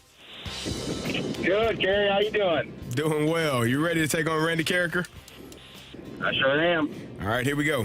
Which Pac-12 program holds the record for different quarterbacks to start in a Super Bowl with 5? Is it California, USC, or Stanford?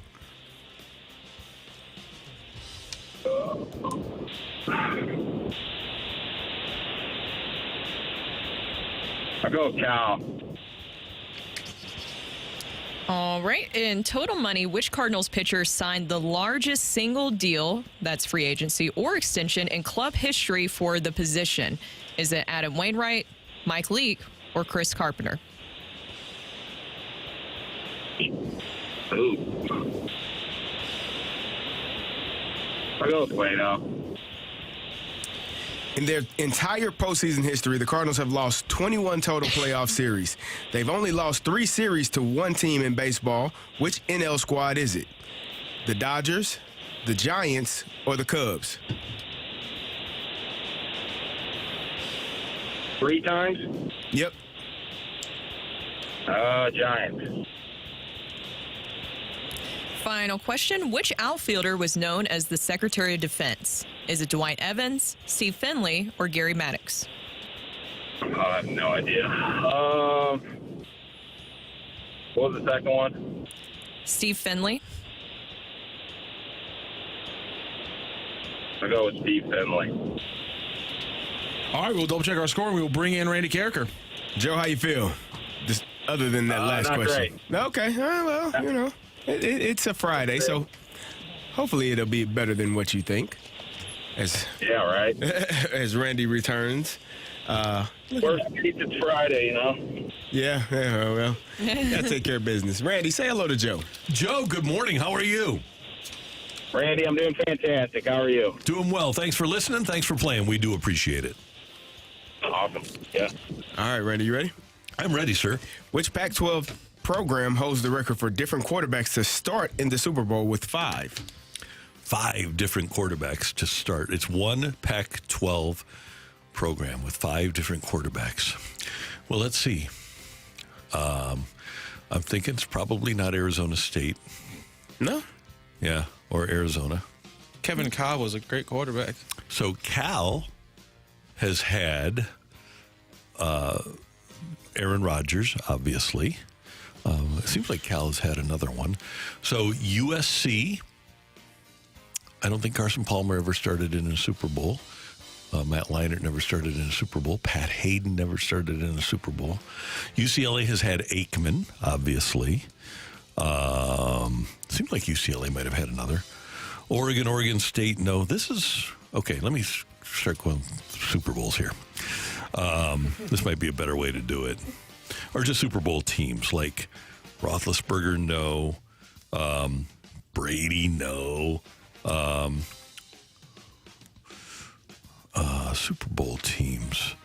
Let's break this down by doing the lifeline, just so that I don't have to go through every Super Bowl and every Pac-12 team. California, USC, Stanford. Oh, well, that's good. So Stanford has had John Elway. This is 5 different quarterbacks. It's not 5 different Super Bowls, right? 5 different quarterbacks that have started Super Bowls for a team. What? So let's see. I'm trying to think. Okay, I just got to go through Super Bowls here. Let's just go through some teams. The Big 12 had never had a quarterback win a Super Bowl until Patrick Mahomes did. So I'm throwing that out there. Stinks. Yeah, it does. Okay, so I think we're going old school here in trying to find these quarterbacks. It seems like Cal would be the one. I'm leaving somebody else current out besides Aaron Rodgers. I'll just go with Cal right off the top of my head. Question number 2. In total money, which Cardinals pitcher signed the largest single deal, and that's free agency or extension, in club history for the position? So it's a starting pitcher, right? Yes. Well, Waino had a $98.5 million deal. And nobody, I don't think, Mike Leake had 82-ish. Carpenter never signed a deal that big. I think did anybody ever go over? No, because they haven't had many $100 million contracts. Matt Holliday had a $100 million contract. Pujols had a $100 million contract. Roland never even got to 100. So I'm going to go Waino's 98.5. In their entire postseason history, the Cardinals have lost 21 total playoff series. They've only lost 3 series to one team in baseball. Which NL squad is it? 3 series to one franchise. Okay, so this is since 1969. They have lost to Houston once. You know what? They might have lost to the Doyers. Oh, you know who it probably is. So in 2002, they lost to the Giants. In 2014, they lost to the Giants. In 2012, they lost to the Giants. San Francisco Giants. Final question. Which outfielder was known as the Secretary of Defense? The Secretary of Defense, an outfielder. I think I'll go with Gary Maddox. Final answer? Yeah, sure. All right, this was an extremely close fight. Randy trying to get a clean sweep on the week while Joe is trying to come in and crash the party and send us all into the weekend with a potential second round on Monday. Oh, by the way, Carrie, if Joe wins here, it's all up to you. Randy's not here on Monday and Tuesday, so the only one stopping Joe from winning a Hall of Fame would be you if he wins today. Are you nervous about what is going to happen on the sounder over here? Nah. Not at all? Nah. All right, then ring that bell. Go crazy, folks! Go crazy!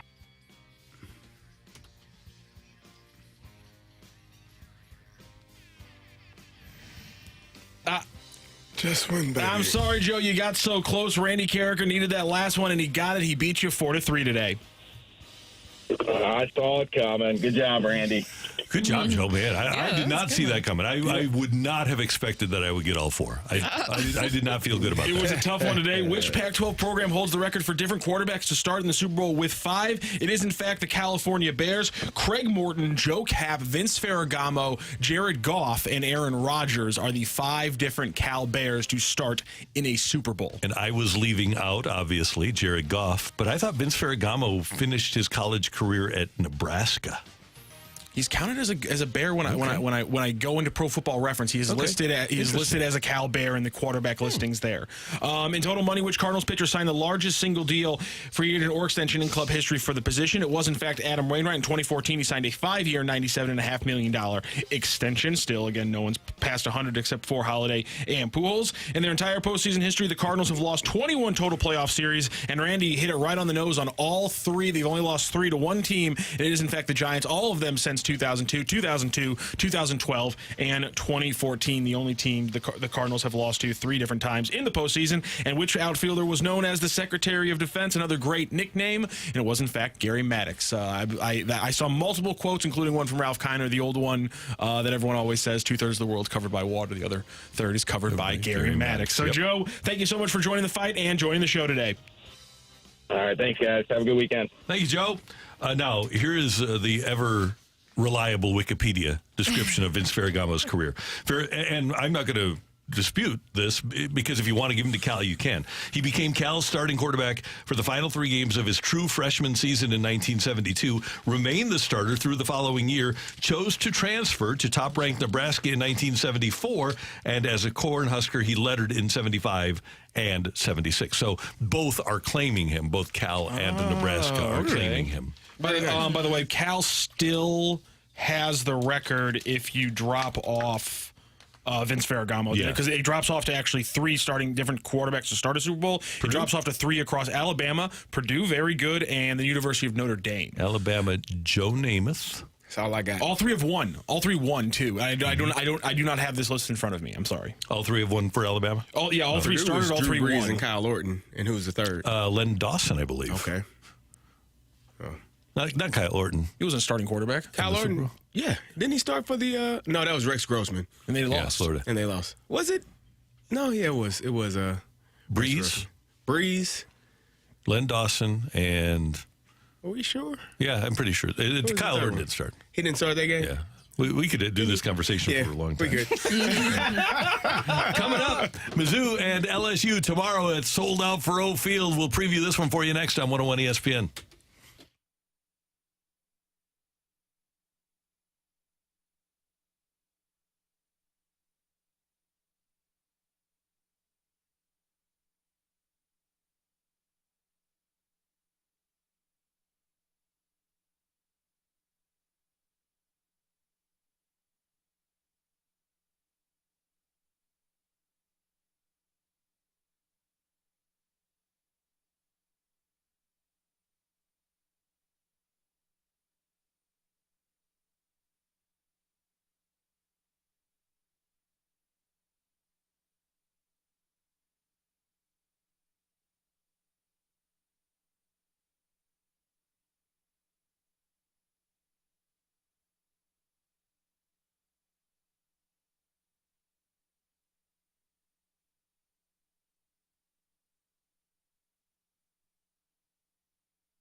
Hey, I want you to know about Metro Transit and Metro Link because a healthy Metro is vital to the viability of our region to attract more Fortune 500 companies to get people around. And you might have a negative perception. You might not think of Metro as something that you want to use every day, but think about the quantifiable positive difference that Metro can make on both sides of the river. Whether you live in Richmond Heights or Fairview Heights or Maryland Heights, ride on with Metro. And especially if you're going to a sporting event, you can use it. People use it all the time. I've used it many, many times. But many people use it to get to work, and it's a valuable resource for them. It's a valuable resource for people that are trying to get jobs, to get to those jobs on a regular basis. And a healthy and vibrant transportation system is critical in attracting and maintaining businesses that create a significant amount of jobs in the region. Don't let preconceived notions hold you back. Give Metro a chance and experience the benefits for yourself. In short, thanks to Metro, you don't have to drive to thrive.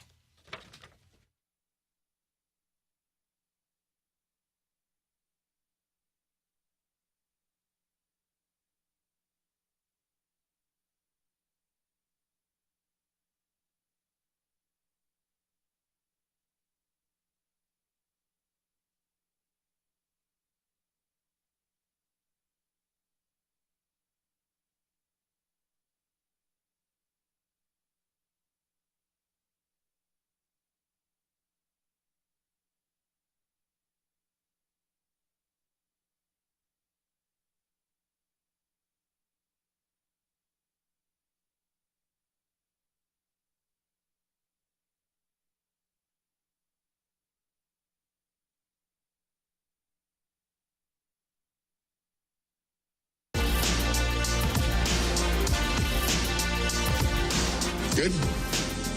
All right, we'll see you in Columbia. Bring your Columbia jackets.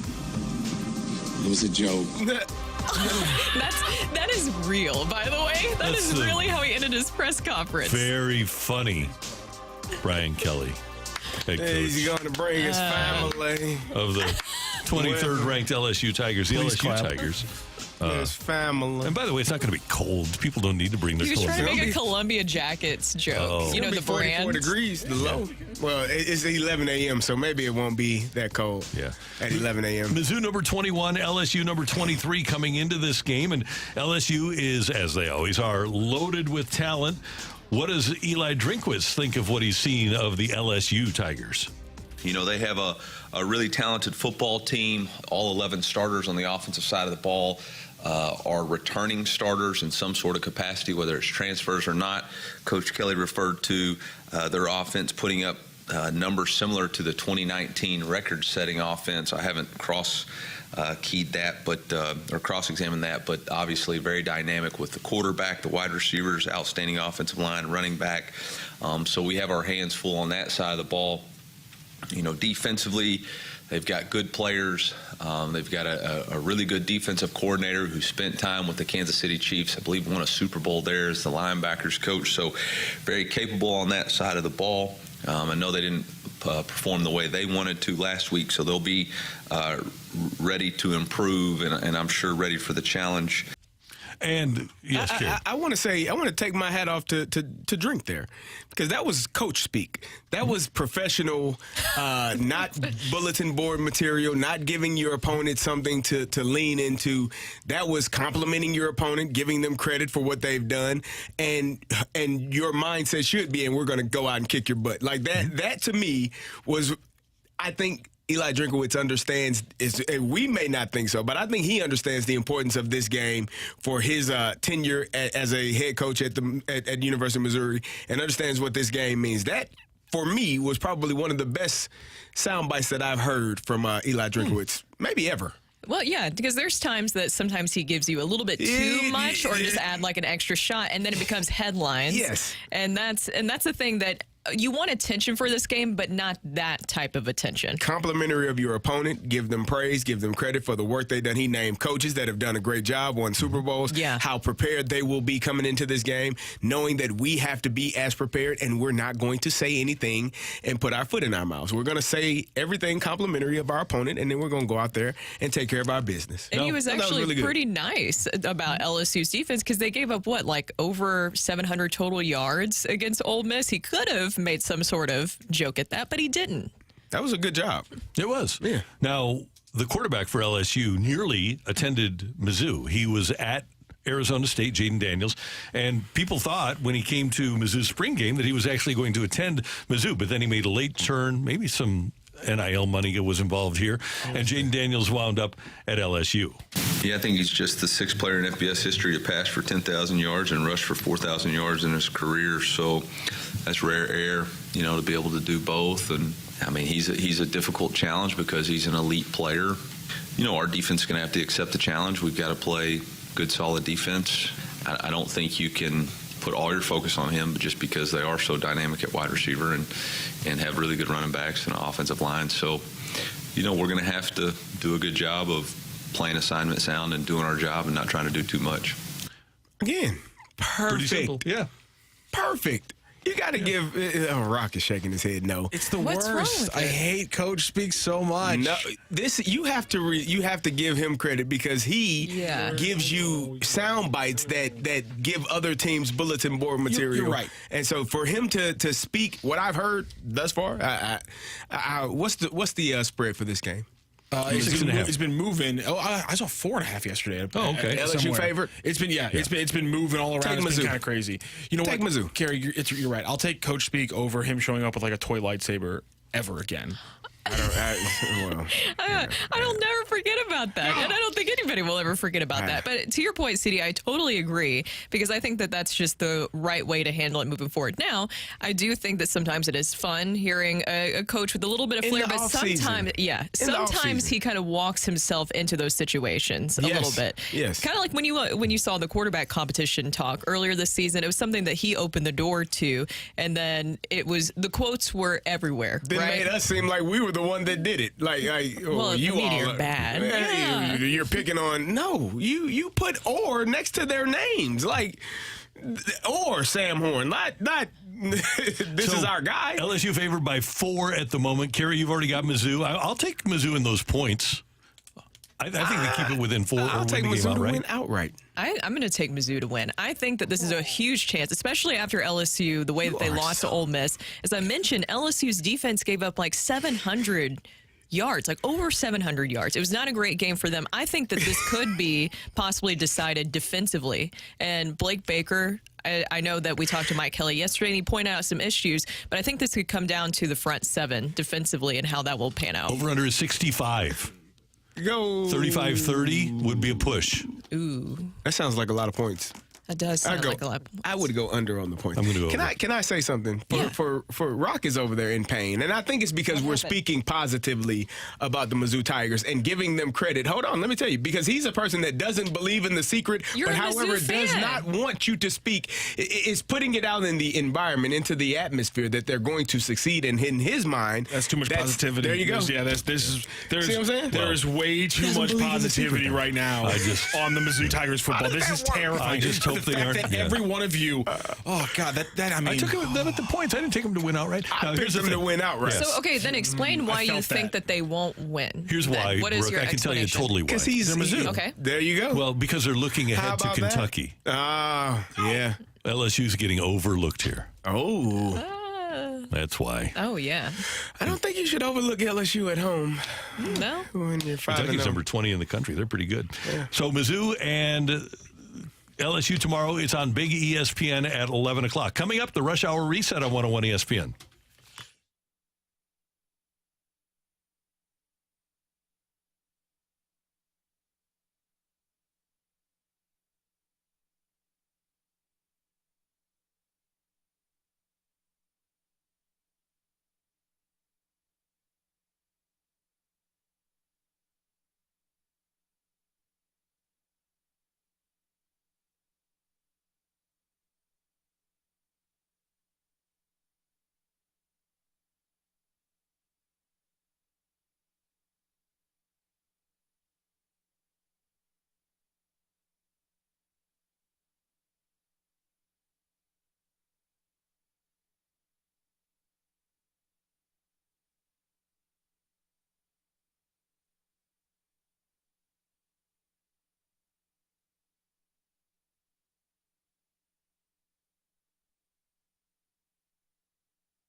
Recapping the biggest sports stories of the day on the opening drive with a Rush Hour Reset.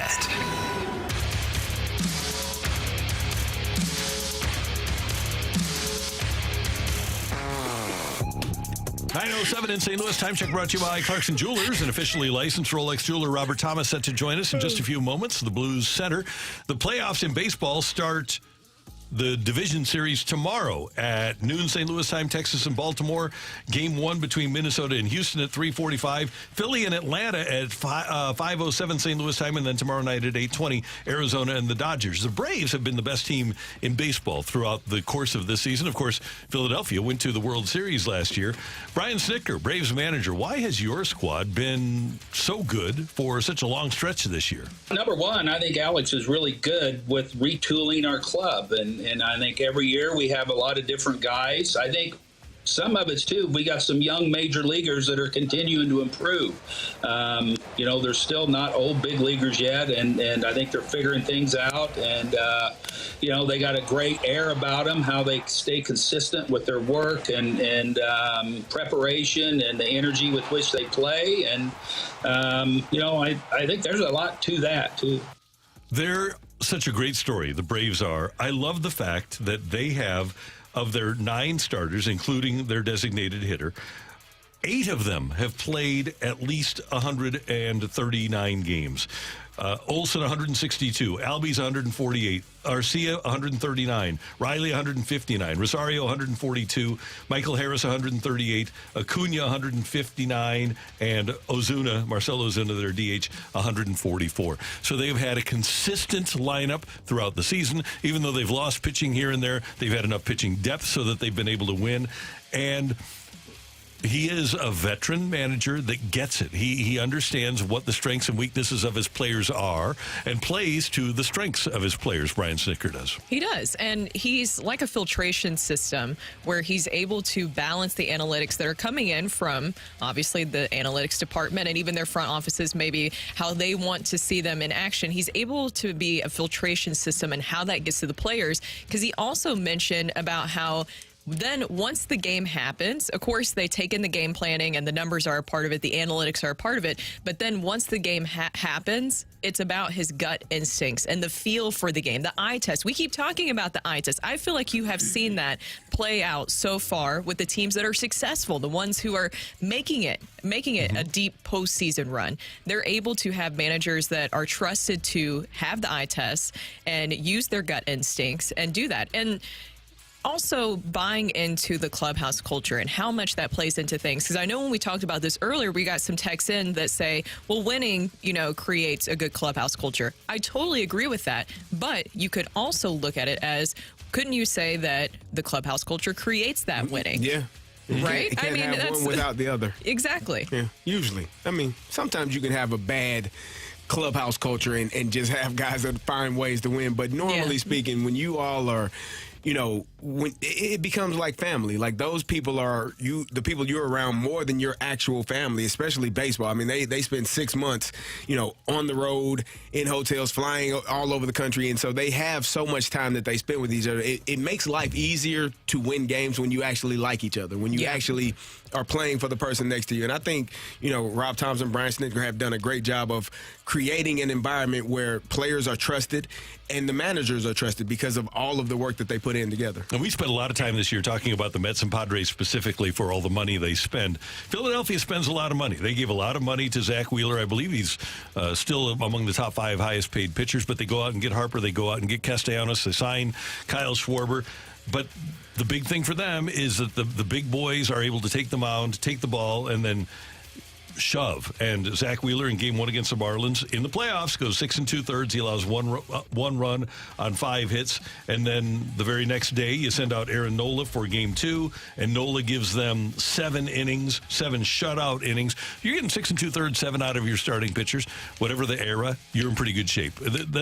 That's what the 82 Cardinals got out of their starting pitchers when they won the World Series. It doesn't matter what time it is, whether it's the 70s, 80s, 90s, 2000s, 10s, 20s. if you have pitchers giving you innings, you have a great chance to win. And that, I think, plays into letting the players be themselves, right? When you have built that trust with them and you know what they're capable of and you've built that confidence over time, over the season, over the years, then you know that you can allow them to go out there and do that. And that, I think, just also adds to that winning culture and clubhouse and mentality that you're seeing with the Phillies and Braves that is the envy amongst all the other clubs right now. When you're looking at that, you want to have the Braves model, right? And then when you see with the Phillies and what Rob Thompson has done, what you were talking about, CD, is he's just letting those guys be themselves. Yeah, yep. and using the eye test and letting personality take over. There's a lot to be said for these players, as Tony Lewis has said, and I agree with 100%, letting them be men, not machines, not expecting the players to be robots. All the playoffs tomorrow, and you've got 4 games, and then on Sunday, by the way, in Game 2 for the Rangers, you'll see Jordan Montgomery get another start. Coming up, the Blues with victory last night in Dallas in the first game that they've had their entire lineup together. We're going to talk to Robert Thomas about that next on 101 ESPN.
Inside the Blues locker room. What a goal by Robert Thomas! It's time now for Blues forward Robert Thomas on the opening drive. Driven by Pure Performance, the only stop for all your aftermarket vehicle needs.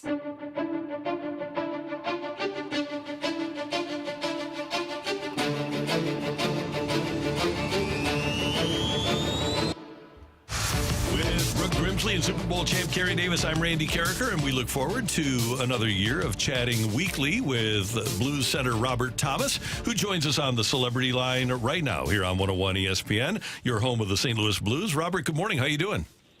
Morning, guys. Good to be back. We're thrilled to have you with us again, and it's good to start another season. I'll bet you guys are ready now, especially after last night and having all the regular guys play. Are you ready just to start playing against other teams and have the games count in the standings? Yeah, absolutely. Anytime, these are kind of the dog days of the summer, because especially when you don't make playoffs, you have a long summer to begin with. But we're getting down to you're a week away from the regular season starting up, and everyone's just excited to get going. Robert, we saw each other at the Big League Impact event over the summer, and you kind of talked about just how grueling the season was and how it left a bad taste in your mouth. Are you really excited about what this team brings for this 23-24 season?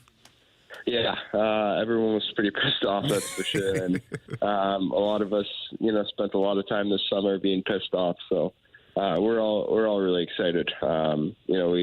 We got a lot to prove. We're looking for some redemption, and it's an exciting time to be in this locker room and to be heading into the season. When you look back at the 22-23 season, what were some of the things that you thought went wrong and needed to be fixed for this season?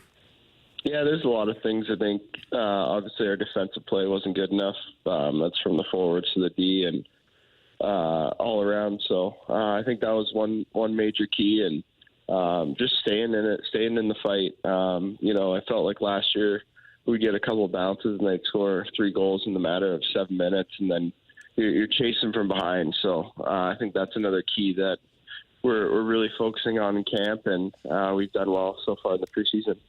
Braden Shin was named the captain, Robert, and then you were named, along with Justin Falk and Colton Parayko, assistant captains. What does that mean to you to be named an assistant captain going into the season? And Shin mentioned the importance of making sure of getting the locker room together early on. So what are you guys as leaders doing to make sure that happens? Yeah, I think we're in a good place right now. Everyone's so determined for the season to start and excited. A lot of guys have a lot to prove, so I think it's more a lead by committee. I know we have the letters, but our whole team's in on this, and our whole team's bought in right from the get-go. So it's an exciting time to be coming together, and I know we're all just itching for that first game on Thursday. Robert, I've heard that Kevin Hayes is really a funny guy. What have your impressions been of him during training camp? Is he as funny as some of your teammates are saying he is? Yeah, he's a big goofball. So good. He keeps it light, and I've gotten to know him quite a bit over the years. Obviously, the family ties with the Kachucks, so I've got to know him and couldn't be happier to have him here. And I know he's only been here for a little bit, but he's loving the Blue Note. From your perspective, how important is it to have a goofball in the room with you?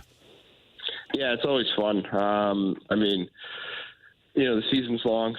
You get into some tough times with schedules and travel and all that stuff. So having some guys to keep it light and kind of bring the room up are always important. Robert, you all were talking about how exciting this season is and looking forward to it. What have you learned about some of the new guys that are there and some of the guys that got there late last year? Yeah, learned a lot. I think. Obviously, you get to know people more the longer they're here, but hockey-wise, I think just the preparation, even from those guys who were only a part of it for a little bit at the end, the way that they responded to being pissed off and coming into camp ready to go, I think is very important, and shows a lot about their character. Robert, I'm sure you guys don't put too much stake into what national writers are saying about the team going to the season, but it was interesting. We've discussed this the past few days. The Athletic doesn't seem to be too high on you guys. They have you guys ranked 26th going to the season. Do you guys look at that as a challenge and motivation to prove people like that wrong? Yeah. We don't pay too much attention to it, but it's always nice to prove people wrong. I think, we did it back in 2019. I know it's a little bit ago now, but we seem to always be, looking to prove people wrong. And, it's something we all take to heart and love to do. So, I'm just excited for the season to go on. I can't say it enough. Hey, Robert, one more thing from me. You've had some coaching changes. You think that as we watch as fans that what you do will be recognizable if it's different? Or are you going to basically have the same Craig Berube style just with some different guys? Yeah, I think it depends on how close you watch it.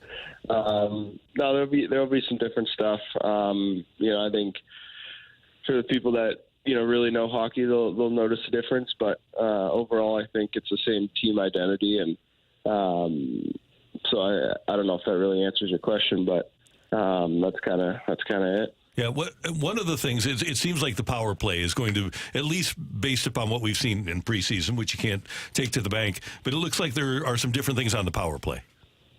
A little bit, just different looks. A couple guys, us on the power play have kind of worked on it throughout the summer and kind of looked for different things and watched some videos. So there's definitely some minor different setups and the way the puck's kind of moving around. So, Robert, when I would get prepared for a season, obviously first game of the year, you got all the adrenaline flowing. My favorite thing was the first time to hit someone in a different colored jersey. That really, you knew you were finally back into the regular season. What's your favorite part of opening night? And is it scoring a goal, getting a great assist, hitting somebody? What's the favorite part about the first game of the year? The win. That's the best part. Obviously, the adrenaline's pumping throughout the game. Both teams are kind of flying around the first 5-10 minutes. It's not the best hockey. It's kind of everyone running around and got way too much adrenaline in their system. But last few years we've done well on opening night. So just that excitement after the first win is always my favorite part. We're looking forward to it. We're looking forward to a great 23-24 with you joining us every week. And 1 week from this morning, we'll be talking about that Blues opening win in Dallas. Robert, thanks so much for the time. We appreciate it. Yeah, thanks, guys. Take care. Robert Thomas, Blues assistant captain and number 1 center here on 101 ESPN. Oh, there you go. That's a big plug right there. It is. Yeah. He kind of became that guy even right off the bat last year, right? Even though O'Reilly was still here, Robert was the guy, and he's still. We tend to think, he's been around forever. Well, he has, but he was 19, so he's 24 years old. Yeah. So he's still growing as a player. Yesterday we got a Robert Thomas bobblehead as one of our presents. But I said that should have been, because they also have a parade one, getting ready for all the promotions. That's for Bennington, yeah. Yeah, they have a parade one for Bennington, but they gave us a Robert Thomas one. I said the parade one should have been Robert Thomas with the beer during the parade. Absolutely. Because that was like an iconic moment in itself. Yeah, it was. Yeah. A lot of people upset about that, but it was all in good fun. If you can drink when you're 18 in Canada and 19, then... And just brought to you by Bud Light. Have them hold exactly. Great marketing. Sponsorship. Listen We're to thinking us. about it. Coming up here on the opening drive on 101 ESPN, Michelle Smallmon just finished Unsportsmanlike about a half hour ago.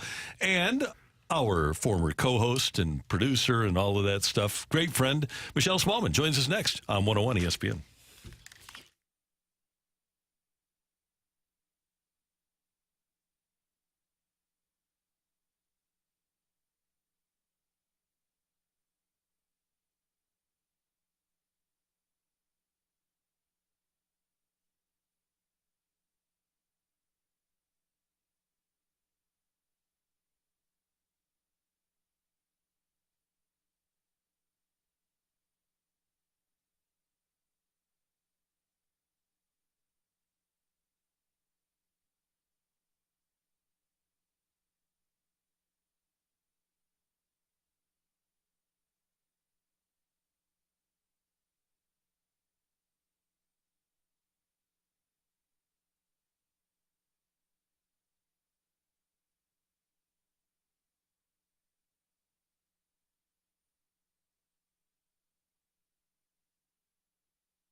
Hey everyone, it's Brooke here. Ever since I moved here to St. Louis back in 2018, I really loved exploring my new home, and thanks to the Metro, it's so much easier to do just that. I've lived in other cities that didn't provide public transportation, and believe me, it led to a lot of congested traffic, and it made it harder to get to events like concerts and games, but that's why I love Metro Transit. It's easy to access for everyone, taking you right to Busch Stadium, City Park, Enterprise Center, and more without the hassle of trying to find parking, waiting in traffic, or even trying to get Uber. You know how bad those surge prices are. Metro Transit just gets you straight to the action.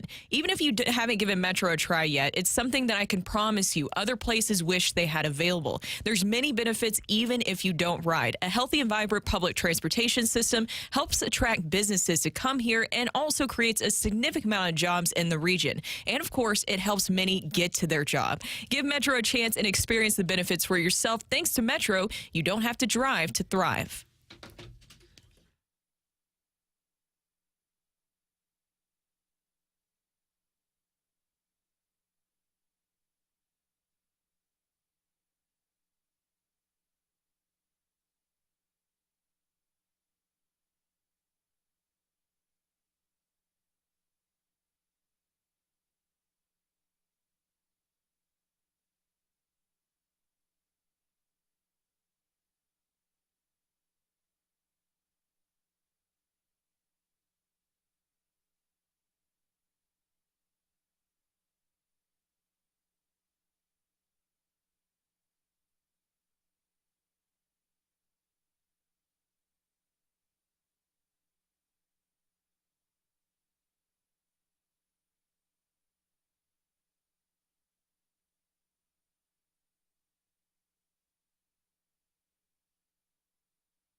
This is Rocky with your Sports Center update, driven by Johnny Londoff Chevrolet and Johnny Londoff Autoplex. The Blues last night with a 4-0 win over the Stars. Robert Thomas got 2 goals in that game, and you can hear our interview with Robert Thomas here on the opening drive on 101ESPN.com and the 101 ESPN app later today. Once our podcast, always presented by Dobbs Tire and Auto Centers posts. Also, last night it was the NFL Week 5 kicking off with the Bears beating up on the Commanders 40-20, and coming up this weekend right here on 101 ESPN, it's OU and Texas, the Red River Shootout, coming up with an 11 a.m. pregame. That is your Sports Center update, driven by Johnny Londoff. Find your roads and shop 24/7 at londoff.com and londoffautoplex.com.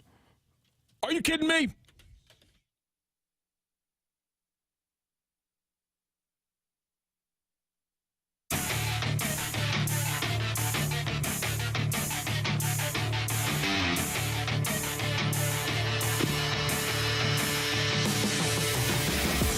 Carrie and Randy, and every morning before us, you hear Unsportsmanlike with our own Michelle Smallmon, along with Evan Cohen and Chris Canty. Michelle got off the air about a half hour ago and is taking the time to join us on a Friday morning before a weekend in which you'll probably get some sleep. Good morning, Michelle. How you doing? I am doing well. Good morning to all of you. Thank you so much for having me on. Hey, how are the mornings, the early mornings? How are they agreeing with you? You know what? If we're being honest, Randy, not great. It's not really fun to stay up and watch Thursday night football till, 10:30, 11 o'clock, and have your alarm go off at 4 a.m. It's not exactly ideal, but we make it fun, you know. And I guess it brings a little bit of element of surprise. We're all kind of delirious, and we lack sleep every day, so you really never know what's going to happen. I'm still getting used to the mornings, Michelle, so I've already texted you about it. Any advice that you have will help. I'm already doing lots of coffee. I'm sure you do, too. Oh, absolutely. I think I'm on my 4th. I stopped and got one on the way home so that I could do this interview with you guys. And I think it's my 4th coffee of the day. So that can't be great for your health, Brooke. I don't know if you want to follow any recommendations I have for you, because it's just over-caffeinate and get used to a lack of sleep. Well, of course, we have to ask you about the Cardinals. I know that we talked to you about it a little bit earlier this season, but Michelle, it finally ended, and I think that it's a good thing that it finally ended, but now there's a lot of question marks going in the offseason. Just overall, what were your thoughts on the Cardinals this year? I still kind of can't believe that it went down the way it did, guys. You know, now that we're officially in the postseason, the regular season is over, when you're looking back, you're like, really? Did this really happen to the St. Louis Cardinals? And one of the things that's really been bothering me as I watch the first round of the postseason is all of the former Cardinals and connections to the Cardinals that we see in other organizations that are in the postseason. It was really brutal for me to watch Marlins Phillies and have the ESPN broadcast talk about what a great find Skip Schumacher was and how Kim Ng and the Marlins couldn't be more pleased with him because he brings over a winning culture from St. Louis, and he's bringing over John Mabry and John Jay, and these are people that know how to win, and they have instilled in such a short window of time this culture in Miami. And obviously that didn't translate to a long run of postseason success, but you feel good about the Marlins and where they're headed. And it just kind of struck me in watching that and in watching, you know, Adolis Garcia and Jordan Montgomery, all of these former Cardinals that are sprinkled throughout Major League Baseball, how I don't feel that way that Miami feels about Skip and the culture in St. Louis, which is rare because even when the Cardinals had early outs in the postseason and we had questions, we never really questioned the culture.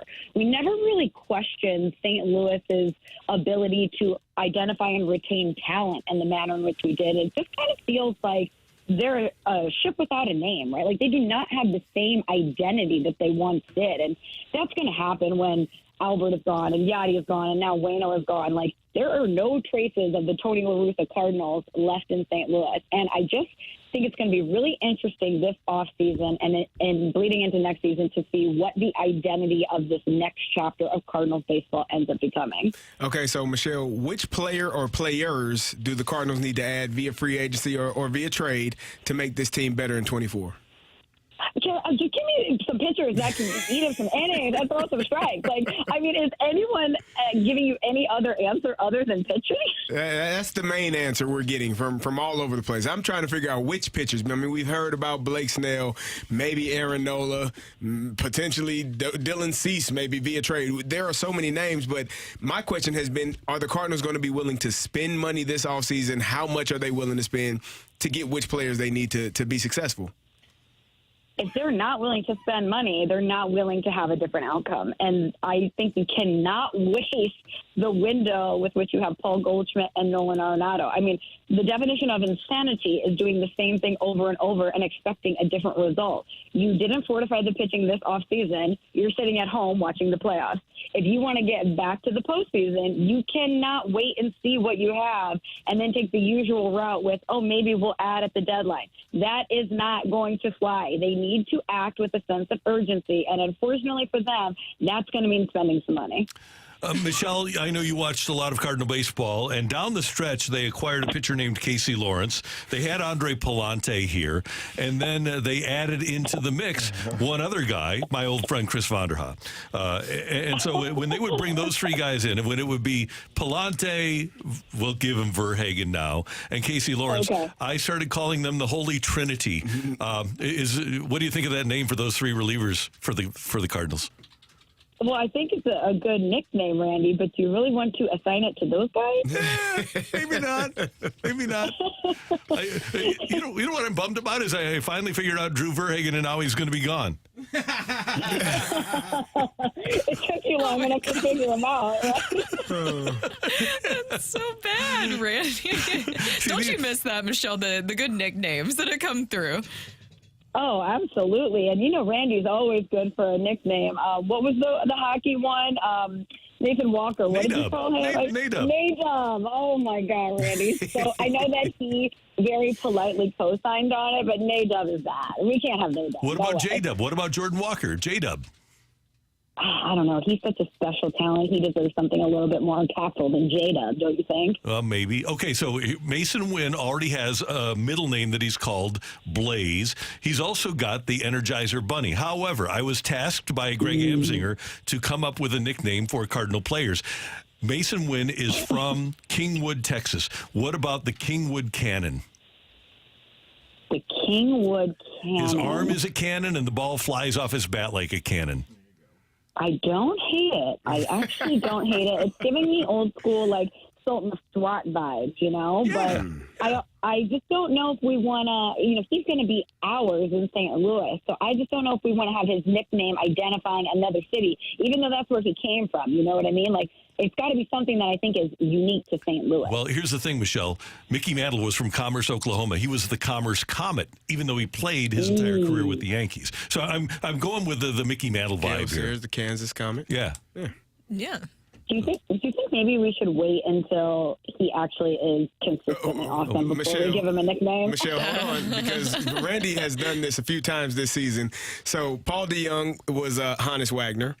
Richie Palacios has become Willie Mays. Yep. And who am I missing? Well, I'm missing one that we Zach Thompson is Clayton Kershaw. Yeah. So he doesn't wait. Michelle, he just throws them out there, and we hope and pray that they become half the player that he's claiming them to be. Well, we've been hoping and praying a lot, guys. We do. Or a small percentage. Yeah. So as longtime listeners know, when Michelle and I started in May of 2020, right during the pandemic, we quickly, because we had a lot of time to fill, we became a Miami Dolphins show.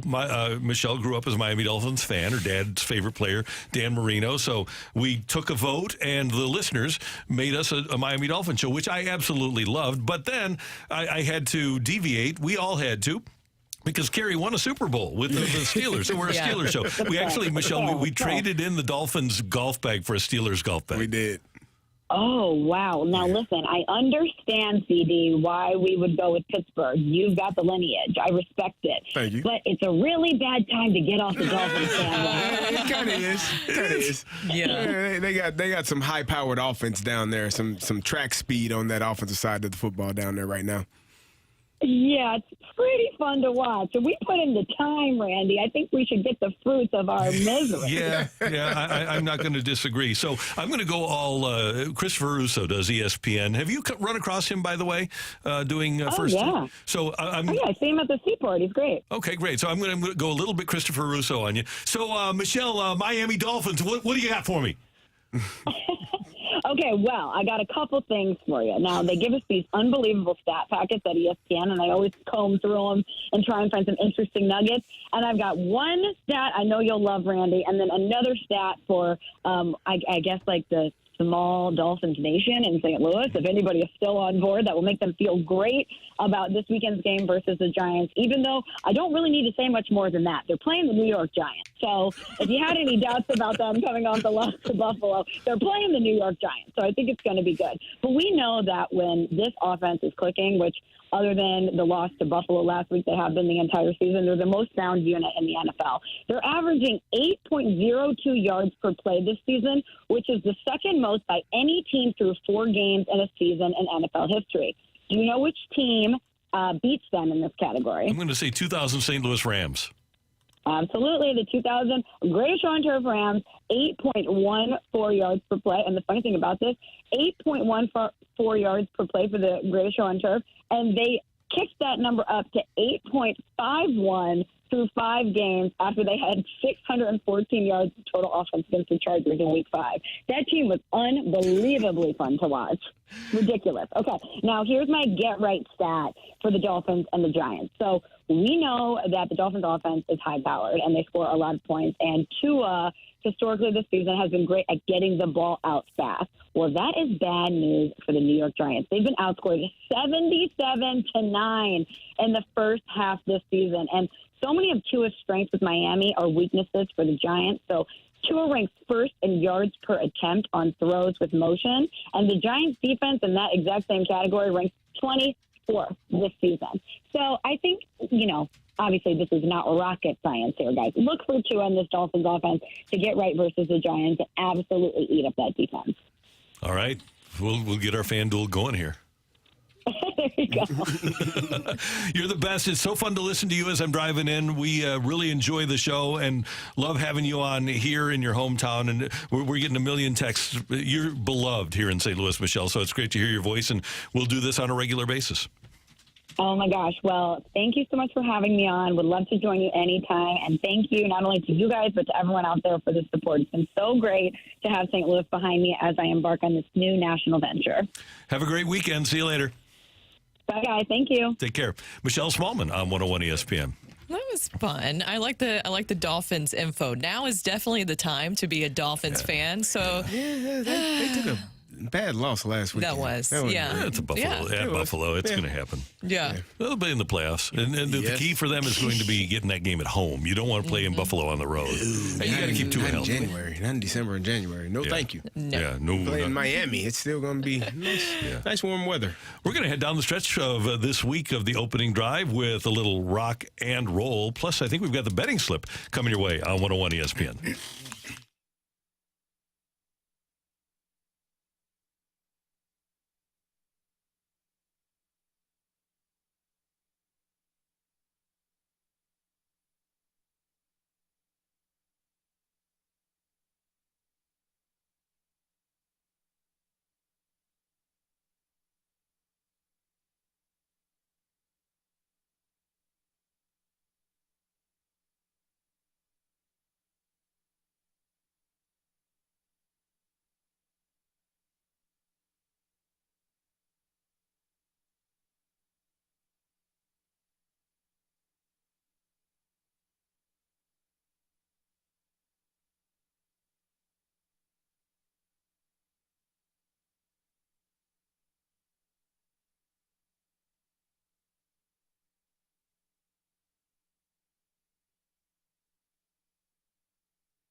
Let's rock. Let's rock today.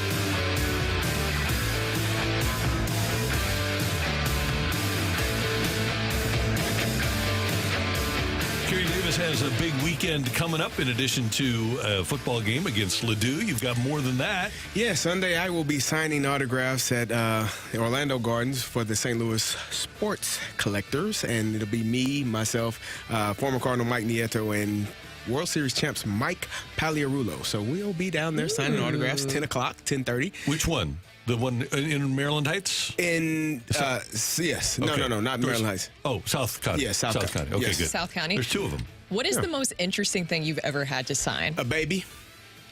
A baby? A baby's like head. somebody With a actually Sharpie? presented An their actual baby to you? Yeah, it's kind of strange. A baby, a woman, cleavage, I guess. Cleavage. That didn't bother What's me. wrong with that? No, not at all. But a baby, like a baby. People, no, thank you. I'll sign the baby's jersey. So they just said, sign our baby's head. Yeah, people are fanatics. That's what fans are, and they are fanatics. So you kind of. But then you can't keep that on the baby. No, You gotta. So what was the point? I don't know. People are. So Super Bowl champ Kerry Davis, Sunday, Orlando Gardens. What time? 10:30. All right. I'll be down there. All right. So head on over and Bring get your some babies. Tom Nieto. Did I say Mike? Yeah, Tom Nieto. And Tom Mike Nieto. Pagliarulo. Oh, yeah, Mike Pagliarulo. Yeah. Yeah. Bring your babies. Former John Key third baseman, Mike Pagliarulo. So who very easily, I guess, could have been involved with our discussion the other day. Which discussion is The that? one where it's people whose names end with vowels. Randy. Rocky O. As long as you're not doing the hand motions like Brooke was, just so culturally insensitive over there. Stop it! No! That's just doing insensitive. Johnny Manziel. Very culturally insensitive. That's money It's sign. the money signs Johnny I'm doing. Manziel. No, you gotta move the thumb. You know, see, No. Oh, man. I don't know. Can we talk about the secret in rock and We roll? are respectable people. You and I need to have our own podcast. We could just argue for Can I 2-3 film it? hours. Oh, it would be we'll awesome. film it. It would be awesome. I want to film You need it. to take these facial It would expressions. be just me and Rock going back and forth on opinions. Nothing. It doesn't even have to be sports related. Just life opinions. I would love that. We could get that out of us for 3 hours. I think it would be therapeutic.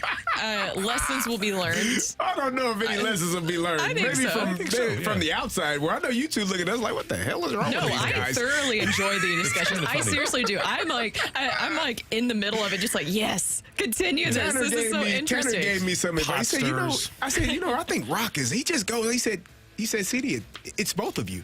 I said, oh, it is, isn't it? Wow, Tanner. T-Dog. So we sit at a conference table after the show to put together the next show that we're going to do. And these two will be arguing, and Brooke and I will be, what do you think of this? What do you think of this? What do you think of this? What do you think But of this? it's so entertaining. But we're half listening. Because you only have to half listen. Because they only do.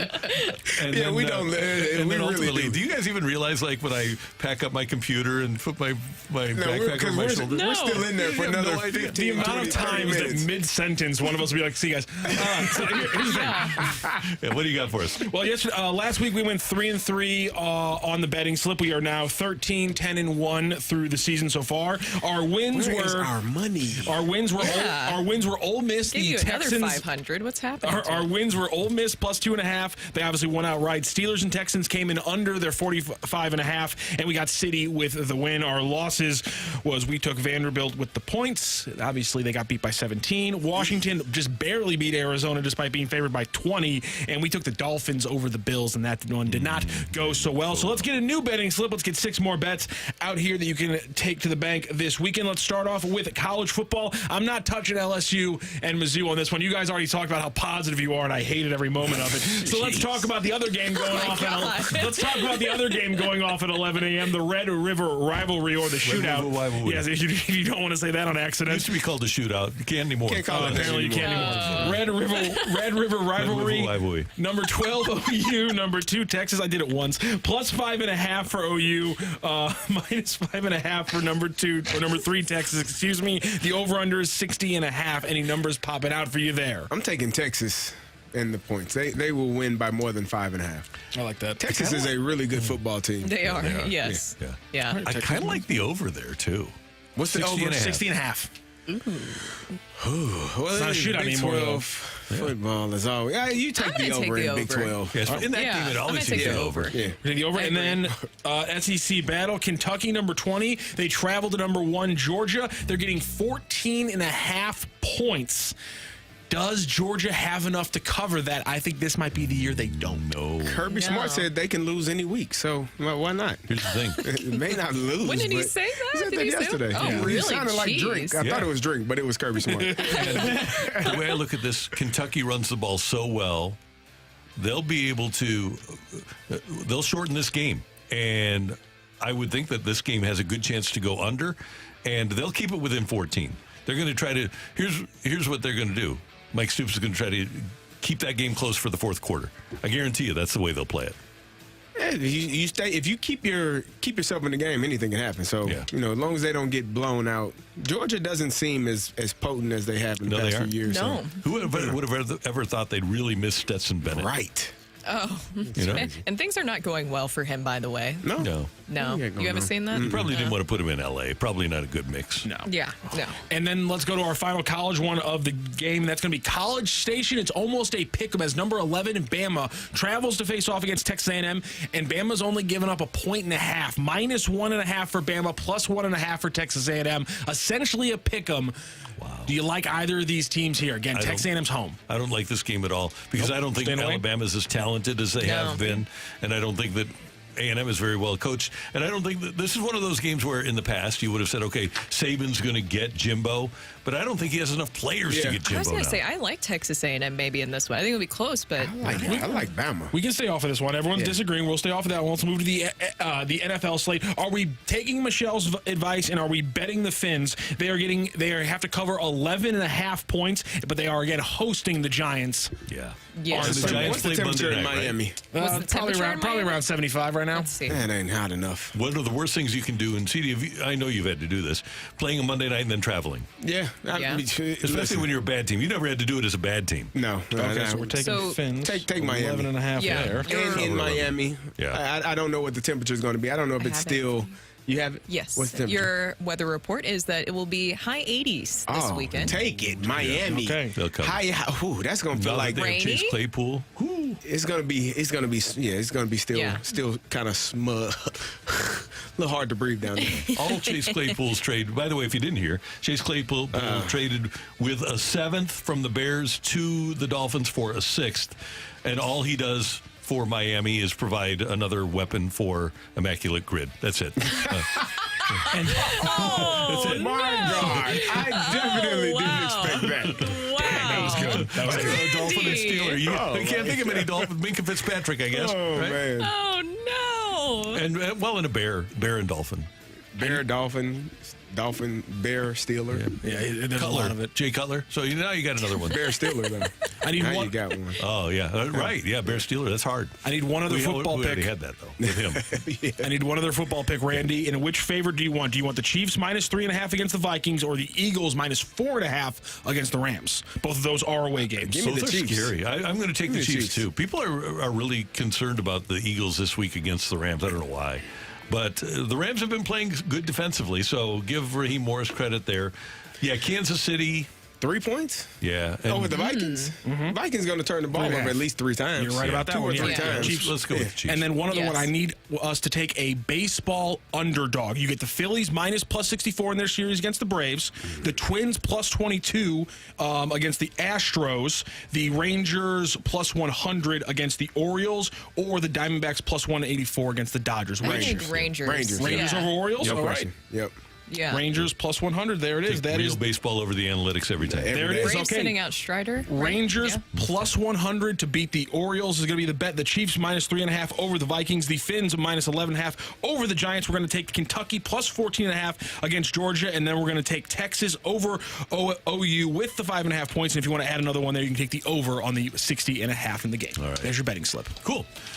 This weekend, one of my all-time favorite Cardinal players, Brian Jordan, is having his golf tournament down in Atlanta. He's having it on Monday, so I'm going to be off on Monday and Tuesday, so I'll be back with you guys on Wednesday. Look at you need to with get that on your schedule. golf schedule. Yeah. I'm working on it. Get on your Sure, yeah. But just protect the fight for me. That's all I ask. I got you. I know The bearded brain. Yeah, he's Trust. amazing. Been doing pretty good. Yes. You've been fantastic. Great job today by our producer and audio engineer, Matthew Rocchio. Thank you. Pleasure. Brooke, did you have fun? Yes. How about that? How about that? I love the Royal Wave. Yes. Good job. CD? Show us your face. We want to see your face. Who said that? You want to see my face? I always want you to beat the Rams. Doesn't matter what Rams. I always want you to beat the Rams. There you go. There you go. Good. We thank you for tuning in, texting in, and being a part of the show. We have a balloon party coming up with T-Mac. Or no, it's Danny Mac. Danny Mac. Yeah, with a balloon party. Danny Mac in for T-Mac and Ajax. For all of us, well, these guys, until Monday at 7, have a great weekend, St. Louis. That's right.